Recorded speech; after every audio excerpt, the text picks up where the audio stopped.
है क्योंकि मेरे पिताजी एस्ट्रोलॉजर हैं, तो एक आपका आकर्षण इस विषय की तरफ एक बिल्ड हो जाता है अपने आप ही। तो हमारे कंधों पे एक बहुत बड़ा भार होता है कि हमने उन्हें क्या गाइडेंस देनी है। आपके लिए भागवत क्या है? जहाँ मर्जी घूम लीजिए, जाना आपको समुद्र में ही मिलना है। तो वो जो समुद्र है, वो क्षीर सागर जो है वही कृष्ण है और कृष्ण ही भागवत है। तो भागवत सिर्फ एक पुस्तक नहीं है, वो शब्द ब्रह्म है। भागवत है भगवत भक्ति की स्थापना और भेदभाव से छुट्टी। बिना शिव की भक्ति के कृष्ण आ ही नहीं सकते। भागवत जो है वो इसके लिए सिर्फ एक रिलीजियस बुक की तरह नहीं देखी जानी चाहिए, वो एक टॉर्च बेरर है, वो आपको रास्ता दिखाता है, वो गाइड है।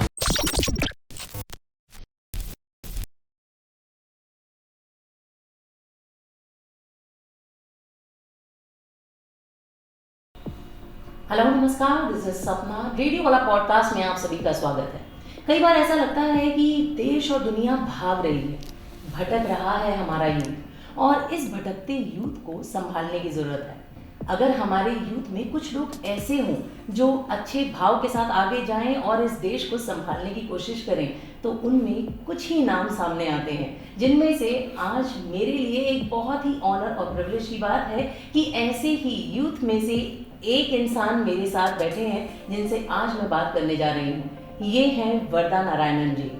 आपका बहुत बहुत स्वागत है। बहुत बहुत धन्यवाद इस मंच पे बुलाने के लिए और इस लायक समझने के लिए कि मैं कुछ अच्छी बातें सबसे शेयर कर सकती हूँ। क्या बात है। इससे पहले कि मैं आगे बढ़ूँ, मैं आपको बता दूं कि वरदा जी भागवत कथावाचक हैं, साथ ही वो भजन और मंत्रा सिंगर हैं, एस्ट्रोलॉजी और टैरो कार्ड की भी एक्सपर्ट हैं। तो वरदा जी, एक छोटी सी उम्र में इतना सब कुछ, इतना एक्सपीरियंस गेन करना कैसे शुरुआत हुई, इससे हम आज के पॉडकास्ट की शुरुआत करना चाहेंगे। जी ज़रूर। ज़्यादा लंबा ना खींचते हुए मैं शॉर्ट में बताऊंगी आपको कि मेरा जन्म एक ब्राह्मण परिवार में हुआ। तो शुरू से ही हमने सारे यज्ञ आगादि देखे थे। हमारे जन्मदिन पर भी हवन यज्ञ ही हुआ करते थे। और पिताजी के साथ रह, क्योंकि मेरे पिताजी एस्ट्रोलॉजर हैं, तो एक आपका आकर्षण इस विषय की तरफ एक बिल्ड हो जाता है अपने आप ही।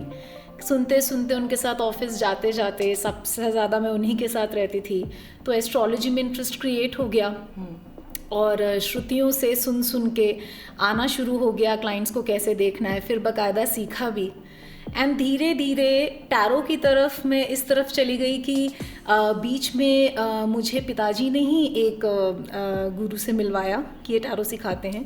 उस टाइम पे मेरा इंटरेस्ट नहीं था टैरो में, बट एक विद्या है करके मैंने उसको सीखा। जब सीखा तो रियलाइज़ किया कि टैरो और ज्योतिष का अंतर क्या है।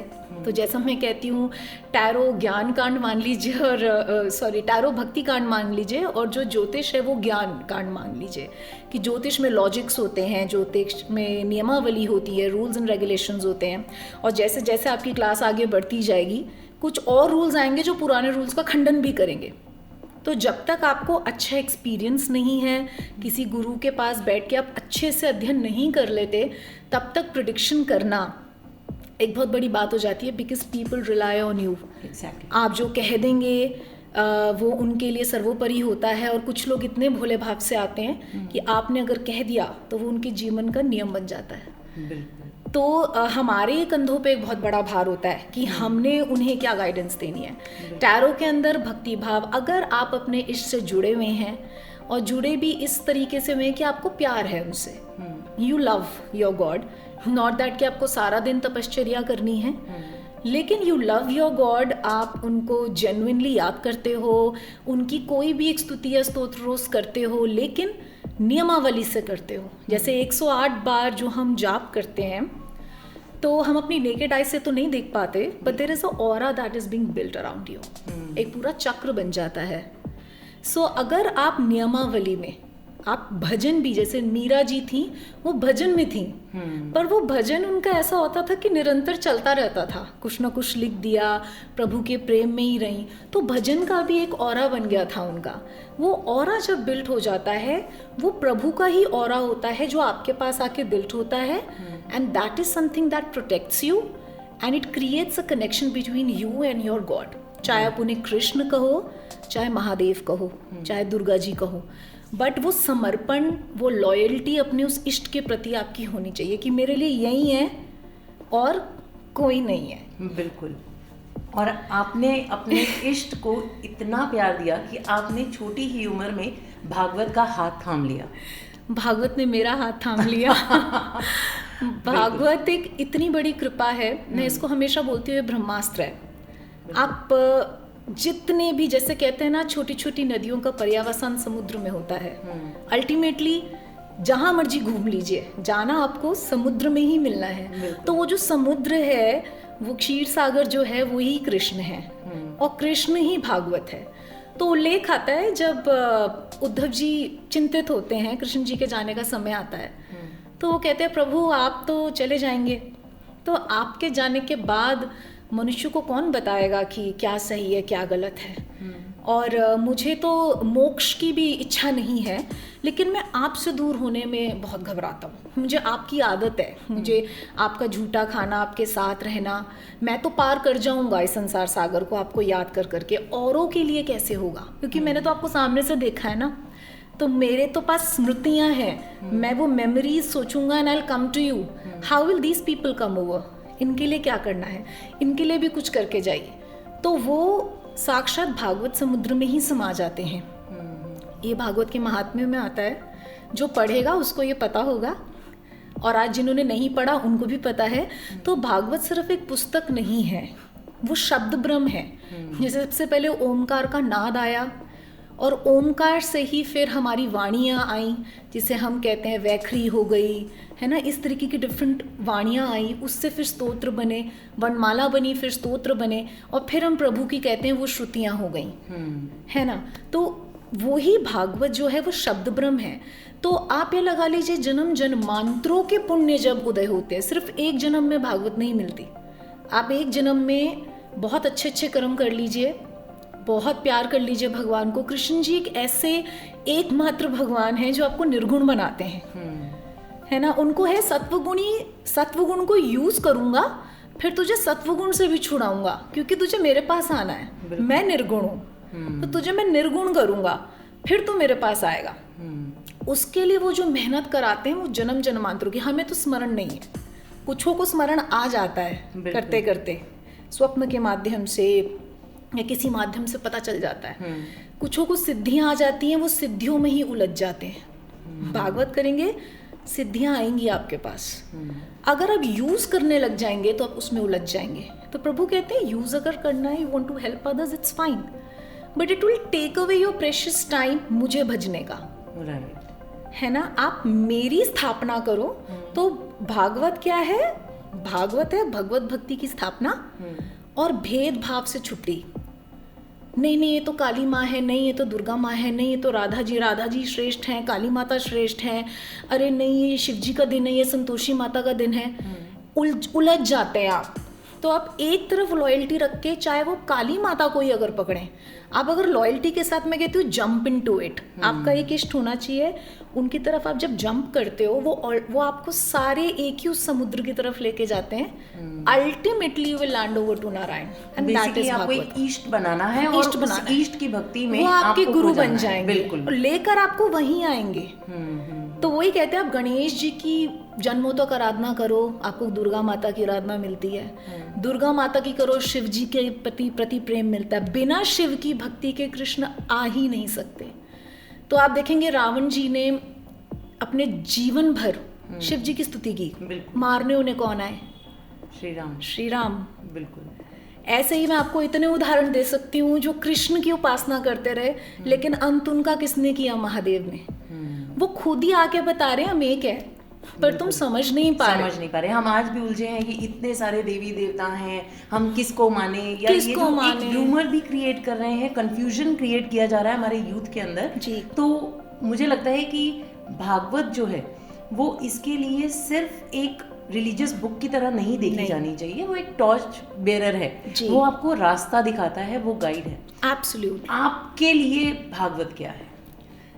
मेरे लिए भागवत सर्वस्व है, मेरा सर्वस्व है। मैं किसी भी चीज़ के बगैर रह सकती हूँ। मेरे को भी रोष आ जाता है अगर मुझे मेरी भागवत नहीं दिखती, even if I am travelling, अगर मुझे किसी कारणवश कहीं जाके रुकना है, कहीं जाना है, और मेरे पास अगर भागवत है, मुझे कोई प्रॉब्लम नहीं है, I will take it with me, या फिर मैं उसकी एक एप्लीकेशन भी है, पर एप्लीकेशन में भी वो आनंद नहीं है जो आप प्रभु को वो खोल के आप पढ़ते हैं, वो पढ़ने के बाद दिन कंप्लीट हो जाता है। अगर वो मेरा नहीं होगा तो मेरे लिए ऐसा है कि मैंने श्वास नहीं ली।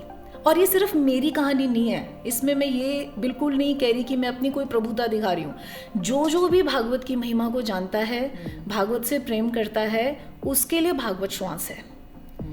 वरना तो लोहार की धौकनी में जिस प्रकार हवा आती जाती रहती है, इंसान उसी प्रकार श्वास ले रहा है। पर श्वास ले रहे हो और प्रत्येक, वो कहते हैं ना, आप बहुत सारा जाप कर लो, सारे जन्मों को अपने मिला लो और भागवत की एक लाइन पढ़ लो, it's equivalent, just one line of Bhagavat. ठीक है, नॉट दैट कि अगर आपको संस्कृत नहीं आती यू कैंट स्टडी, आप हिंदी ट्रांसलेशन पढ़ लो, मतलब समझो, उसका अर्थ समझो। मेरा दावा है अगर आप हिंदी ट्रांसलेशन भी पढ़ रहे हैं लेकिन प्रेम से पढ़ रहे हैं, तो प्रभु ऐसे ऐसे अर्थ आपके अंदर खोल देंगे कि आप हैरान हो जाएंगे कि ये क्या है, ये मुझे समझ नहीं आया था, इसका ये मीनिंग है। बिल्कुल, दिस इज थिंग। अच्छा, होता क्या है, एक बहुत अच्छी सेइंग है, चमत्कार को प्रणाम है जी। जब भी हम कुछ नया करने लगते हैं अपनी लाइफ में, तो एक पॉइंट ऐसा आता है जब आपके लाइफ में कुछ मैजिकल होता है, और जो नई चीज़ आपने अपनी लाइफ में इंट्रोड्यूस की, आपका उसके प्रति जो ट्रस्ट है, फेथ है, वो और ज़्यादा बढ़ जाता है, और तब आप ब्लाइंडली फॉलो करने लगते हैं। जी। तो जब आप भागवत में डूब रहे थे, तो ऐसा कोई चमत्कार या ऐसा कुछ इंडिकेशन आपको मिला हो जिसकी वजह से आपको लगा कि बस now this is going to be my life? कहा जाता है कि ऐसे एक्सपीरियंसेस को ज़्यादा शेयर नहीं किया जाता, पर आपने मुझसे आगे से पूछा है, और आज मैं ये सोच के आई हूँ कि जो मुझसे पूछा जाएगा वो प्रभु ही पूछ रहे हैं और बोलेंगे भी वही। मैं ये बोल कर आई थी। तो मैं आपको एक छोटा सा एक्सपीरियंस बता सकती हूँ कि जब मैंने स्टार्ट किया था, मंत्र जाप में बहुत करती थी, पहले मैं मंत्रों में ज़्यादा थी। मंत्र जाप, ये कर लो, इतना सा वाला कर लो, तो मुझे उच्चारण में मज़ा आता था, तो मैं उच्चारण करती थी, या स्तोत्र पढ़ लो, उसमें ज़्यादा थी। मैंने जैसा आपको बताया कि किसी एक महानुभाव के संग के प्रभाव से मुझे मेरी भागवत मिल गई, जो शायद मुझे इस जन्म में नहीं मिलनी थी, वो मुझे मिल गई संग के प्रभाव से। तो जब मैं उसको एक बार स्टार्ट करने ही वाली थी, I was about to start, मैं दीर्घ सूत्री थी तब, यानी कि करूँगी, कल से करूँगी, चलो मैं कल से करूँगी, चलो मैं सावन में स्टार्ट करूँगी। ऐसा होता है, नहीं मन करता है, मैं कहा नहीं, मैं सावन में स्टार्ट करूँगी, इस बार तो मैं करूँगी। तो एक छोटा सा है, उसके अंदर ये है कि मुझे एक स्वप्न आया था, वो स्वप्न था गंगा अवतरण का। ये इतना डीप था, जो मैं आज भी याद करती हूँ तो मेरे रोंगटे खड़े हो जाते हैं। तो मैंने गंगा माता को आकाश गंगा से, आकाश फट के गंगा गिरती हुई देखी कि किस प्रकार वो धरती पर अवतरित हुई थी, और उनका बोझ जितना था, और कैसे शंकर जी ने उन्हें अपनी जटाओं में बांधा। और वो जटा, मैं उनका रूप तो नहीं देख पाई, मैंने जटा देखी जिसमें से वो गंगा बह रही थी। और मैंने ये भी देखा कि मैं शंकर जी को अपना पिता मानती हूँ, कि पिताजी गंगा माता से रिक्वेस्ट कर रहे हैं मेरे लिए कि आप आइए इसके पास। तो वो कह रही हैं कि मैं इसके पास से आके बाहर से ही बाहर निकल जाऊंगी। वो अर्थ क्या था मुझे नहीं पता, क्योंकि अभी आने का समय नहीं है। कह रहे नहीं, मैं आपको रिक्वेस्ट कर रहा हूँ, आप आइए, मैंने इसका हाथ पकड़ा हुआ है, आप आइए। तो वो पहले उनकी जटा होती है, फिर वो मुझे मेरी जटा नज़र आती है, फिर वो जल निकलता है और वो बाहर की तरफ विंडो से निकल जाता है। अभी सुनाने में थोड़ा नॉर्मल लग रहा है, लेकिन जब आप वो गंगा अवतरण मैंने देखा था, मैं literally I was shivering when I woke up. और इस टाइम आपकी एज क्या होगी? इस समय मैं होंगी आई थिंक 20 to 22 के बीच में होंगी। मैंने जैसे कहा कि मैं बचपन से नहीं कर रही थी, शायद उन स्तोत्रों के प्रताप से ही मुझे शिव जी के और माता के ये मिला, क्योंकि मैं उनसे कहती थी कि प्रेम कैसे होता है। मैं स्तोत्र कर रही हूँ शिव जी आपका, पहले मैंने माँ को बोला था कि मुझे माँ से अटैचमेंट थी, कि लोग शिव जी के लिए कितना प्यार है, मैं करती हूँ इनको बहुत, लेकिन अंदर से वो एक सच था कि अंदर से क्यों मेरे को वैसे तड़प नहीं आती है। माता के आशीर्वाद से वो आई, फिर शिव जी ही मुझे, फिर बाद में जब मैंने भागवत पढ़ी तो आप हैरान हो जाओगे, उसमें लिखा हुआ था कथा 2 प्रकार की होती है, गंगा 2 प्रकार की होती है, सॉरी गंगा 2 प्रकार की है। एक कथा नदी, भागवत की कथा नदी को भी गंगा है, गंगा कहा जाता है, और एक जो हरिद्वार में है हमारी गंगा मैया। तो जो दोनों के ही आप गोते लगाते हो ना, तो आप मुझे पाते हो। क्या बात है। और ये मुझे उस स्वप्न के कई टाइम बाद जब मैंने वो प्रसंग पढ़ा, क्योंकि वो आगे का प्रसंग आगे के स्कंद में आता है, that was the time I realized कि may be this was what he was talking about. Yes, कि इस गंगा में भागवत में तुम्हें आना है, बिल्कुल बिल्कुल, कि तुमने गोते तो लगा लिए, अब ये कथा नदी है, इसमें प्रवेश करोगी। और नाचते हैं शिव जी, मतलब आई डोंट नो, हो सकता है कुछ लोगों को कभी ढोंग भी लग जाता है। मैं डंके की चोट पे कहती हूँ, I have seen Mahadev dancing when you से नारायण, मतलब उनका जो प्रेम है, सबसे बड़े वैष्णव ही शिव हैं। मतलब वैष्णव बनने के लिए आपको शैव होना पड़ेगा। तो अगर आप शैव नहीं हो और उन्हें हटा रहे हो, आप पूर्ण प्रेम की तरफ पहुंच ही नहीं सकते। और आप प्रेमानंद जी महाराज जी का भी मैंने सुना, उन्होंने यही कहा था कि मैं शिव भक्ति में था और उन्होंने मुझे राधा कृष्ण की तरफ कर दिया। तो that is when Shiv ji का अल्टीमेट प्रेम का मतलब है he will turn you towards Radha Krishna. So that's what he did as a father and I am very grateful to him. अच्छा, आपको तो उन्होंने भागवत की ओर किया, लेकिन अभी भी हमारा यूथ जो है वो भागवत की ओर नहीं आ रहा। बहुत सारे रीजंस हो सकते हैं, और उनका मतलब वो इन्फ्लुएंस हो रहे हैं नशे की ओर, पार्टीज। उन्हें वेस्टर्न कल्चर अभी भी अपनी तरफ बहुत अट्रैक्ट करता है, जबकि संसार भी कहीं ना कहीं ये मानने लगा है कि अगर कोई धर्म या अगर कोई संस्कृति हमें बचा सकती है तो वो हिंदुत्व है। ठीक है, तो हम अपने यूथ को, हिंदुस्तान के यूथ को कैसे बचा सकते हैं, या उन्हें किस तरह से भागवत के साथ जोड़ सकते हैं? इसके लिए सबसे बड़ा रोल है माता पिता का, मैं मानती हूँ। क्योंकि जब मैंने छोटे बच्चों को थोड़ा सा, मेरे को ये डर था कि मैं जब छोटी थी तो मैंने भागवत क्यों नहीं पढ़ी, मेरे जीवन के इतने वर्ष वेस्ट हो गए महादेव। मतलब मैं 20 वर्ष की हुई तो आप मुझे लेकर आए, तो जो इससे पहले का जीवन था मैं उसको जीवन ही नहीं मानती। तो मैं उनको बोलती थी अब मैं 1 साल की हुई, अब मैं 2 साल की हुई, अब मुझे भागवत मिली है। तो मुझे ऐसा लगता था कि बच्चों को प्रेरित करने वाले उनके माता पिता ही होते हैं। और कई बच्चे जिनको मैं पढ़ाती थी उनके माता पिता बहुत अगेंस्ट हो जाते थे इसके। उनको लगता था इनका नॉनवेज छूट गया, उनको लगता था ये, जबकि मैं नहीं बोलती थी नॉनवेज छोड़ो। उनको खुद, मैंने कभी अपने किसी स्टूडेंट को ये नहीं बोला, जबकि बोलना चाहिए। मुझे तो ये अपनी विल से करेंगे तो बड़ा पक्का करेंगे, वो कर देते थे क्योंकि वो सुनते थे। और बच्चे निष्पाप होते हैं, उनके अंदर ज़्यादा लॉजिक, तर्क वितर्क नहीं होता। तो वो नरमुंडों की माला मैं हमेशा बोलती हूँ, जो शिव जी की गले में है, माता के गले में है, वो प्रतीक है कि if you want to enter this मार्ग, एक लेवल पे आके ना विलीन करना पड़ेगा सर को, लॉजिक को, तभी आपको भक्ति मिलेगी। नॉट दैट कि आप लॉजिक पढ़ो ही ना, लॉजिक को पढ़ो, बट एक लेवल आता है आप सीमित दिमाग से असीम को नाप नहीं सकते। बिल्कुल, ऑलरेडी जो भरा हुआ दिमाग है उसमें आप कोई और चीज नहीं डाल सकते। तो पहले वाला नील करना होगा ताकि और एंटर किया जा सके, अनुभव करने के लिए। और प्रभु ने बड़ी लाज रखी थी कि उन बच्चों को कुछ एक्सपीरियंसेस हो गए, वो एक्सपीरियंसेस होने की वजह से उन्होंने वो कदम उठाया कि वो मैं नॉनवेज नहीं खाना दीदी, हम नहीं खाएंगे, अपनी इच्छा से उन्होंने किया। अब कुछ जिनके घरों में चलता है उनको ऐसा लगता है हमारे बच्चे को भाई ब्रेन वॉश किया जा रहा है। ब्रेन वॉश नहीं है, अगर आप देखेंगे तो अच्छी चीज़ सिखाई जा रही है, अच्छी चीज़ है। तो पहले तो ऐसे माता पिता जी की तरफ मेरा आग्रह है कि अगर आपका बच्चा सत्वगुणी बनना चाहता है तो आपको प्रसन्न होना चाहिए, क्योंकि एक भी बालक अगर आपके घर में ऐसा आ गया, वो आपकी कितनी पीढ़ियों को ताड़ देगा इसका अनुमान नहीं किया जा सकता, किया नहीं जा। ये जंग नहीं है कि मेरा बच्चा मेरी माने, उसकी क्यों मान रहा है, ईगो क्लैश वहां भी आ जाता है। बिल्कुल, जबकि हो सकता है दूसरा व्यक्ति आपसे आपका बच्चा नहीं छीन रहा, वो बस ये चाहता है कि वो कुछ अच्छे मार्ग पे चले, ये भी हो सकता है। वो आप भी कर सकते हैं एज अ मदर, क्योंकि माता से बड़ा गुरु ही कोई नहीं है। बिल्कुल। प्रहलाद जी को तो गर्भ में ही शिक्षा दे दी थी नारद जी ने, और तब कयाधु जी भी बहुत भक्ति में थी। संघ क्योंकि नारद जी का था, तो संघ का प्रभाव अल्टीमेट है। जैसा मैं कह रही हूँ, यूथ को कैसे शिक्षा दी जाए, प्रथम माता पिता का फर्ज है कि जब बच्चा 5 वर्ष का हो जाता है, हमारे शास्त्रों में कहा जाता है 5 वर्षीय बच्चा पूर्ण संपन्न होता है भक्ति भाव संपादित करने के लिए। और ये बात विशेष करके मुझे माता पिताओं को बतानी है कि अक्सर कहा जाता है उम्र आएगी तब कर लेना। उम्र आएगी ना तुम्हारी, पहले सब भोग लो।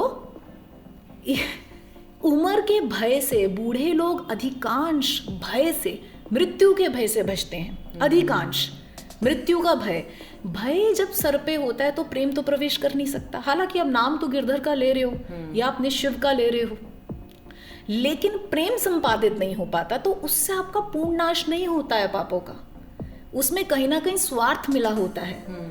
लेकिन जब आप बचपन से करते हो, छोटू होते हो, आप कॉन्वर्जेशन करने लगते हो, आप ज्यादा घबराते नहीं हो कि somebody is, आप छोटे बच्चे को देखिए, वो कई बार भगवान जी से बातें कर रहे होते हैं। आजकल मैंने देखा है उनको बात करते हुए, कृष्ण जी आप खा लो ना, आप नहीं खाओगे, अच्छा ठीक है मैं ना जा रहा हूँ, आप मेरे साथ स्कूल चल लेना, आज ऐसे कर देना। I've seen them।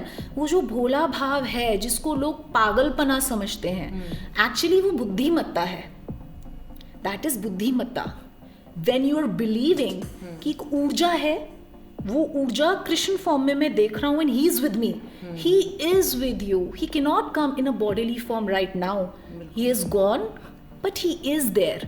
तो मैं मान लूँ एक पत्थर कोई शिवलिंग है तो वो शिवलिंग ही है, जो मैं नहीं मानूं तो फिर शिवलिंग भी मेरे लिए शिवलिंग नहीं है। बिल्कुल, आपके भाव पर सब कुछ डिपेंड करता है। आप जिस भाव से भगवान को देखते हैं, भगवान उसी भाव में और उसी रूप में आपके सामने होते हैं। देखिए ना, लोग बोलते हैं डिटर्मिनेशन की, कितनी बातें करते हैं, विल पावर डिटर्मिनेशन। वो विल पावर डिटर्मिनेशन आप इधर भी थोड़ा सा बच्चे को, मैं ये नहीं कह रही आप उनको भय लगता है माता पिता को, ये संत बन जाएगा। ये भय है, अंदर दबा हुआ डर, ये संत बन जाएगा। फिर अगर इसने शादी नहीं करी तो, अगर इसने ये नहीं किया तो, इसने हमारे बिजनेस को नहीं संभाला तो, ये वहाँ चला गया, तो आप देखेंगे अगर स्वार्थ घर से ही सबसे पहले बच्चे में आता है, निस्वार्थ तो कोई नहीं है, लेकिन अगर वो स्वार्थ असली कल्याण में है, असली कल्याण मतलब दिन में बेटा आप 10 मिनट से पढ़ के चले जाओ, जस्ट 1 पेज, मैं अध्याय भी नहीं बोल रही, चलो प्रभु तो इतने दीनदयाल हैं, आप 2 लाइनें भी पढ़ लोगे तो इट्स डन। आप पढ़ के चले जाओ, या आप सुन लो, या आप माता हैं तो आप उसको सुनाएं, और फिर आप नॉर्मल जीवनचर्या चलो। और एक ही चीज बताओ कि आप जो भी कर रहे हो प्रभु अर्पण बुद्धि से कर रहे हो, तो वो है नैष्कर्म्य स्थिति, वो ही कटे हुए हाथ है जो काली माता के कमर में है। वो हाथ कटे हुए का मतलब है कर्म से अकर्मण्यता तक पहुंचना। तो हम कर्म तो कर रहे हैं, हम तो श्वास ले रहे हो तो ये भी कर्म है, कितने मॉलिक्यूल्स मर जा रहे होंगे, मैं पूर्ण अहिंसा वृत्ति में आ ही नहीं सकती। लेकिन अगर मैं अपने हर कर्म को प्रभु अर्पण बुद्धि से कर दूं तो वो ही कर्मण्यता अकर्मण्यता में परिवर्तित हो जाती है। फिर आपके रक्षक वो साक्षात, जैसे वो कहते हैं 11वें स्कंध में उद्धव जी को, कि मैं उस भक्त के पीछे ऐसे चलता हूँ कि उसके चरणों की धूली उड़े, मेरे पे पड़ जाए और मैं पवित्र हो जाऊं। क्या तो मैं उसको, हाँ लेकिन मैं कठिन परीक्षा लेता हूँ। तो दूसरा उत्तर, क्यों नहीं इस राह पे आ पाते? क्योंकि भागवत पढ़ना शुरू करके भी लोग बीच में छोड़ देते हैं। भागवत एक समुद्र मंथन है। सबसे पहले कालकूट विष निकलता है। वो कालकूट विष पीने के लिए आपको शिवजी आधार चाहिए। तो जैसा मैंने आपको बोला, यदि आप शैव नहीं हैं तो वैष्णव बन ही नहीं सकते। आपको दूसरा जन्म लेना पड़ेगा, शिव की आराधना करनी ही पड़ेगी। तो वो कालकूट विष पीने के लिए शिवजी जैसे पिता या भाई होना, उनका एक पीछे ऐसे खड़े रहना त्रिशूल लेके बहुत जरूरी है। वो जब आप अपनी गंदगी देखेंगे, यार मेरे अंदर तो बड़ी जेलसी है, मैं तो इसके प्रति जेलसी कर रहा हूँ, लोगों को महानता दिखाने का एक चस्का है, सबसे बड़ा एडिक्शन है, ड्रग्स से भी बड़ा एडिक्शन। मैं महान हूँ, मैं बहुत अच्छा हूँ, मैं सत्कर्म करता हूँ, मैं दान करता हूँ, मैं भागवत करता हूँ। ज्ञान का भी अहंकार हो जाता है तो वो ज्ञान रहता नहीं है। बिल्कुल। तो उसके लिए महादेव चाहिए आपको। Without him you won't be able to take 1 step even Krishna ji की तरफ। तो वो कालकूट विष को पहले पचाना है। वो क्या है? आपके अंदर की गंदगी, अपने अंदर की गंदगी पहले आपकी साफ होगी, कि उसमें आप देखोगे कि मैं ईर्ष्यालु हूँ, मुझे चिढ़ मच रही है, तो इसका वो क्या है सॉल्यूशन? जो भी महापुरुष आपको इस मार्ग पे लाए उनको बता दो, मेरे अंदर ना आपके प्रति ऐसी भावना आ रही है। जब आप बोलते हो वो नष्ट हो जाता है। क्या बात है। लेकिन हम इतने डरपोक हैं, हाँ, नहीं बता पाते। और महापुरुष खुश होगा, आप बताइए उसको, ही विल बी हैप्पी। ये ऑनेस्टी अब आई, सत्व गुण की एक प्रतिभा ऑनेस्टी अब एंटर करी इस व्यक्ति के अंदर, तो वो कालकूट विष यूं निकलता है। मेरे अंदर काम की प्रबलता मैंने देखी, इन सब चीजों में मेरा इंटरेस्ट जाता है, गंदे थॉट्स आते हैं, बोलो उस महापुरुष को मुझे आ रहे हैं, कैसे नियंत्रण करूं? वो अपने एक्सपीरियंस से आपको बता देगा कैसे नियंत्रण। इसलिए गुरु की अनिवार्य आवश्यकता है, और गुरु कृष्ण ही है। तो आपने ये समझ के सीखना है, ये समझ के आगे बढ़ना है। ये भागवत करने लगते हैं, गीता कर ली मैंने, पढ़ ली, हाँ मैंने पढ़ ली, समझ आ गई, हाँ आ गई, समझ में आ गई मेरे को, गीता समझ में आ गई। पर गीता का एक श्लोक आप 2 दिन भी अगर फॉलो कर लो, आपका मुखमंडल परिवर्तित हो जाता है। मैंने लोगों की शक्लें चेंज होते हुए देखी हैं सपना जी, सिर्फ भागवत करने मात्र से। लोग बोलते हैं तुम सुंदर हो गए हो, तुम कितने प्यारे हो गए हो, और वो क्योंकि प्रभु अपना रूप देना शुरू कर देते हैं। अच्छा, क्या ये वही ऑरा है? ये जो सुंदरता है ये उसी ऑरे से इम्प्रूव होता जा रहा है? आपकी हेल्थ, आपका मेंटल हेल्थ प्लस आपका रूप, बिल्कुल ये उसी ऑरे में आकर जी इम्प्रूव होता है। जी, क्योंकि आपको वो बदल देते हैं। फिर आप उस पत्री के हिसाब से नहीं चलते जो आपको प्रारब्ध से मिली है। भागवत भक्त जो होता है उसकी पत्री फिर दूसरी बन रही होती है ऊपर, लोग उसकी पत्री में डूब जाते हैं। मैं खुद ज्योतिषी हूँ, लेकिन मैं आपको ये बता, और मैं ज्योतिष विद्या में आई भी इसलिए थी भागवत पढ़ने के बाद, कि जो भागवत कथा सुनने जा रहे हैं उनको तो स्ट्रेट पता चल रहा है, पर इस मार्ग में जो लोग हैं, कुछ लोग होते हैं वो नहीं भागवत तक पहुंच पाते, पर किसी को भागवत नहीं दे सकते, क्योंकि पात्र निर्णय करना भी अति आवश्यक है। मैं किसी कुपात्र को एक बहुत तेजस्वी चीज नहीं दे सकती, इसलिए वेदों को कोडेड रखा गया है। जैसे हम कहते हैं आपको बलि देनी है, बलि का मतलब होता है भाग अर्पित करना, किसी जानवर की बलि देना नहीं। तो लोग जो जीभ के स्वाद में अटके हुए हैं वो खाएंगे और उसको सपोर्ट करेंगे, और जो समझ गए हैं प्रेम को, जिनको समझ में आ गया है कि बलि क्या है, वो उन जानवरों को खाना खिलाएंगे। कितना डिफरेंस है, एक ने उस जानवर को खाना बना लिया और एक ने उस जानवर को खाना दिया। तो जो दिया वो धर्म है। तो धर्म की जो व्याख्या है अत्यंत सूक्ष्म है, उसको समझना, वो पर्यावरण को सपोर्ट करती है।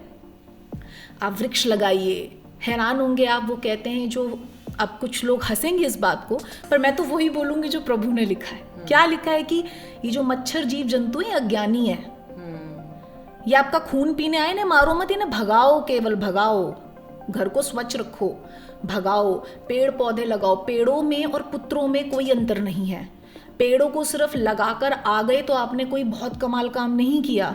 अब वो कटने नहीं चाहिए, वो अच्छे बड़े होने चाहिए, उसकी पूरी रक्षा करनी, पूरी रक्षा अपने बच्चों की करते तो ये यहाँ से एक सोल्यूशन आया जो मैं लोगों को देती हूँ, जो निस्संतान होते हैं उनको मैं यही कहती हूँ कि आप वृक्षारोपण करो, उन्हें पुत्र मानो।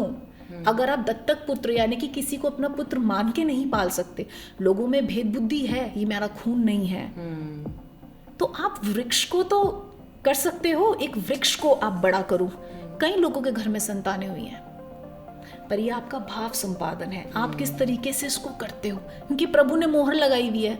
अब जब एक पुत्र आ गया तो दूसरा देने में उन्हें देर नहीं लगती। बिल्कुल, क्योंकि निसंतान का योग था वो खत्म हो गया, आपने एक वृक्ष को पुत्र बना लिया।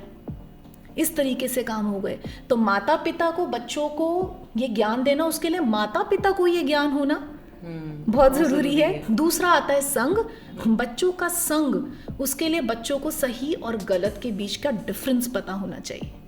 करिए सब, आपको भागवत भक्त में एक विशेषता नजर आएगी, उसे नॉर्मल रहना है, ज्यादा ज्ञानी पंडित बन के नहीं घूमना।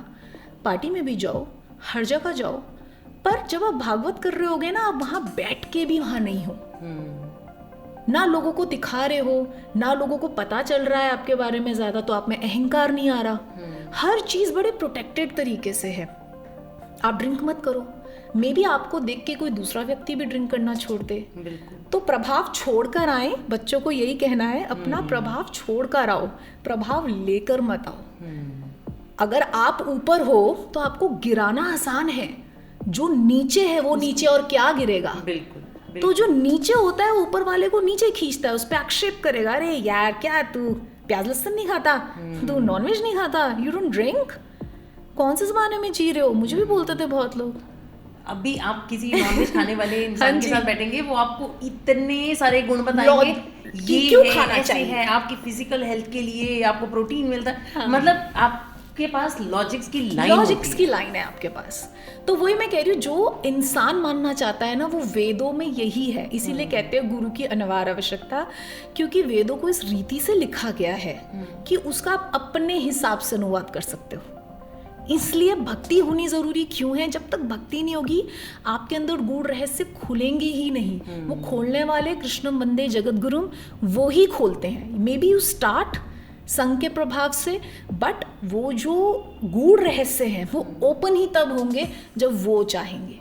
And he will look upon you कि is doing something, trying to do something. Right. अच्छा, आपकी बातों से मुझे ये तो समझ में आया कि जब आप भागवत पढ़ते हैं तो जैसे आपके फाइनल एग्जाम से पहले बहुत सारे यूटीज होते हैं, क्लास टेस्ट होते हैं, आपके हाफ ईयरलीज होते हैं, उसी तरह से भगवान भी टाइम टू टाइम आपको जज करते हैं, आपको एग्जामिन करते हैं कि आप में और कितनी क्षमता है या आप किस भाव से मेरे पास आ रहे हैं। जी।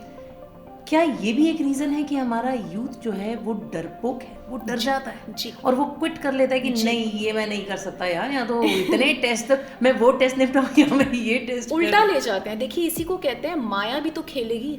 माया मायापति के पास इजीली नहीं जाने देती। मायापति के पास जाने से पहले माया के आवरणों को, 7 आवरण माया के होते हैं, उन्हें भंग करना पड़ता है। और उसके लिए पहले माया को ही यूज करते हैं। प्रभु जाओ ले लो परीक्षा। उनका आप पे कॉन्फिडेंस देखो कितना होता है। और जब आप वो कॉन्फिडेंस हरा रहे होते हो ना, तो ये सोचा करो उन्होंने कॉन्फिडेंस पे, प्रभु के पास लोग जाते हैं, देवी देवता जाते हैं, हम भी परीक्षा लेंगे आपकी भक्ति, जैसी कोई करने लगता है वो कहते हैं ले लो। और वो हेल्प करने नहीं आते पहले, वो पहले आपको देखते हैं, तूने जो पढ़ा उसको तू अप्लाई कर रहा है। वो हीरो है, वो लास्ट में एंट्री मारते हैं जब उन्हें लगता है कि अब बिल्कुल ही ये परास्त होने वाला है या होने वाली है। I will come and hold her और होल्ड हिम, मैं पकड़ लूंगा। तो ये आपने बिल्कुल सही किया कहा। इसीलिए शिव जी की आराधना आसान है। कहते हैं श्मशान वासी जिसके पास कोई ऐश्वर्य नहीं, उसकी आराधना से ऐश्वर्य आ जाता है बहुत जल्दी। और जो ऐश्वर्यों के मालिक हैं, लक्ष्मी जी जिनके पैर दबा रही हैं, राधा रानी जिनकी अधिष्ठात्री देवी हैं, उनकी आराधना से धन जाता है। तो जब भी आप भागवत शुरू करते हैं और आप जेन्युइनली उसके अंदर आते हैं, तो सबसे पहले आपके अपने ही, जिसमें included your family members, will oppose you. Don't blame on them, it's maya who is playing the role. Okay. वो अब सामने तो नहीं आएगी, यूज करेगी। हो सकता है आपके घर में आपके माता पिता को ही द्वेष हो जाए, मुझसे ज्यादा पूजा क्यों कर रही है। ऐसे भी मैं आपको केसेस बता सकती हूँ जो प्रतिमाओं को उठा के बाहर फेंक देते हैं, आग लगा देते हैं गीता में। क्या कभी ऐसा आपके किसी स्टूडेंट के साथ ऐसा हुआ? बिल्कुल हुआ है, बिल्कुल हुआ है, तभी मैं आपको बता रही हूँ। ओके। पर उनको यही कहा जाता है कि तुम अपने उसमें संकल्प में रहो, तुम्हें अपने संकल्प से नहीं हिलना, ना किसी को गलत आचरण करके कुछ कहना है। वो कर रहे हैं, इट इज योर परीक्षा। और जब परीक्षा पूर्ण होती है तो वही लोग अनुकूल भी होते हैं, लेकिन पहले प्रतिकूल, पहले वो आपके अगेंस्ट रहेंगे, पहले वो आपके लिए इतनी प्रॉब्लम्स क्रिएट करेंगे, आपके फ्रेंड्स आपको छोड़ देंगे, आपके घर वाले आपको छोड़ देंगे, आप पे नाना प्रकार के इल्जाम लगेंगे। कृष्ण जी की स्टाइल बता रही हूँ मैं आपको। ओके। धन आपसे चला जाएगा। इससे मुझे लगता है कि यूथ और ज्यादा डरने वाला है। उनको वहम हो जाता है कि मैं किसी गलत रास्ते पे ही हूँ यार, छोड़। और जैसी छोड़ते हैं ये चीजें वापस आ जाती हैं। हाँ यार मैं कुछ गलत कर रहा था। तो कृष्ण जी इजीली अपने गोलक धाम में एंट्री नहीं देते। उसके लिए उनको चाहिए कि कोई बहुत ही सन की, देखो सनक भी, मैं कहती हूँ हर भाव की ना अपनी एक वैल्यू है, अगर सही दिशा में लग जाए। सन की आदमी भी बहुत प्यारा हो सकता है अगर वो प्रभु के लिए सन की हो जाए। बिल्कुल नहीं, मुझे तो मैं ये करूंगा ही, तो मुझसे नहीं ये हटा सकते। तो किसी के विरोधी ना होते हुए भी आप अपनी दिनचर्या करके सबके प्रति, हाँ आप जवाब मत दीजिए, शुरुआत अच्छाई से होती है। हाँ, 100 गालियां हो जाएं तो आपको कई बार शस्त्र भी उठाना पड़ता है, आप बोल सकते हैं कि प्लीज डोंट डिस्टर्ब मी। लेकिन इस मार्ग पे सबसे बड़ा आपने बहुत ही खूबसूरत बात बोली, ये डर है। Because people leave you, you become alone. Why does Krishna ji do that?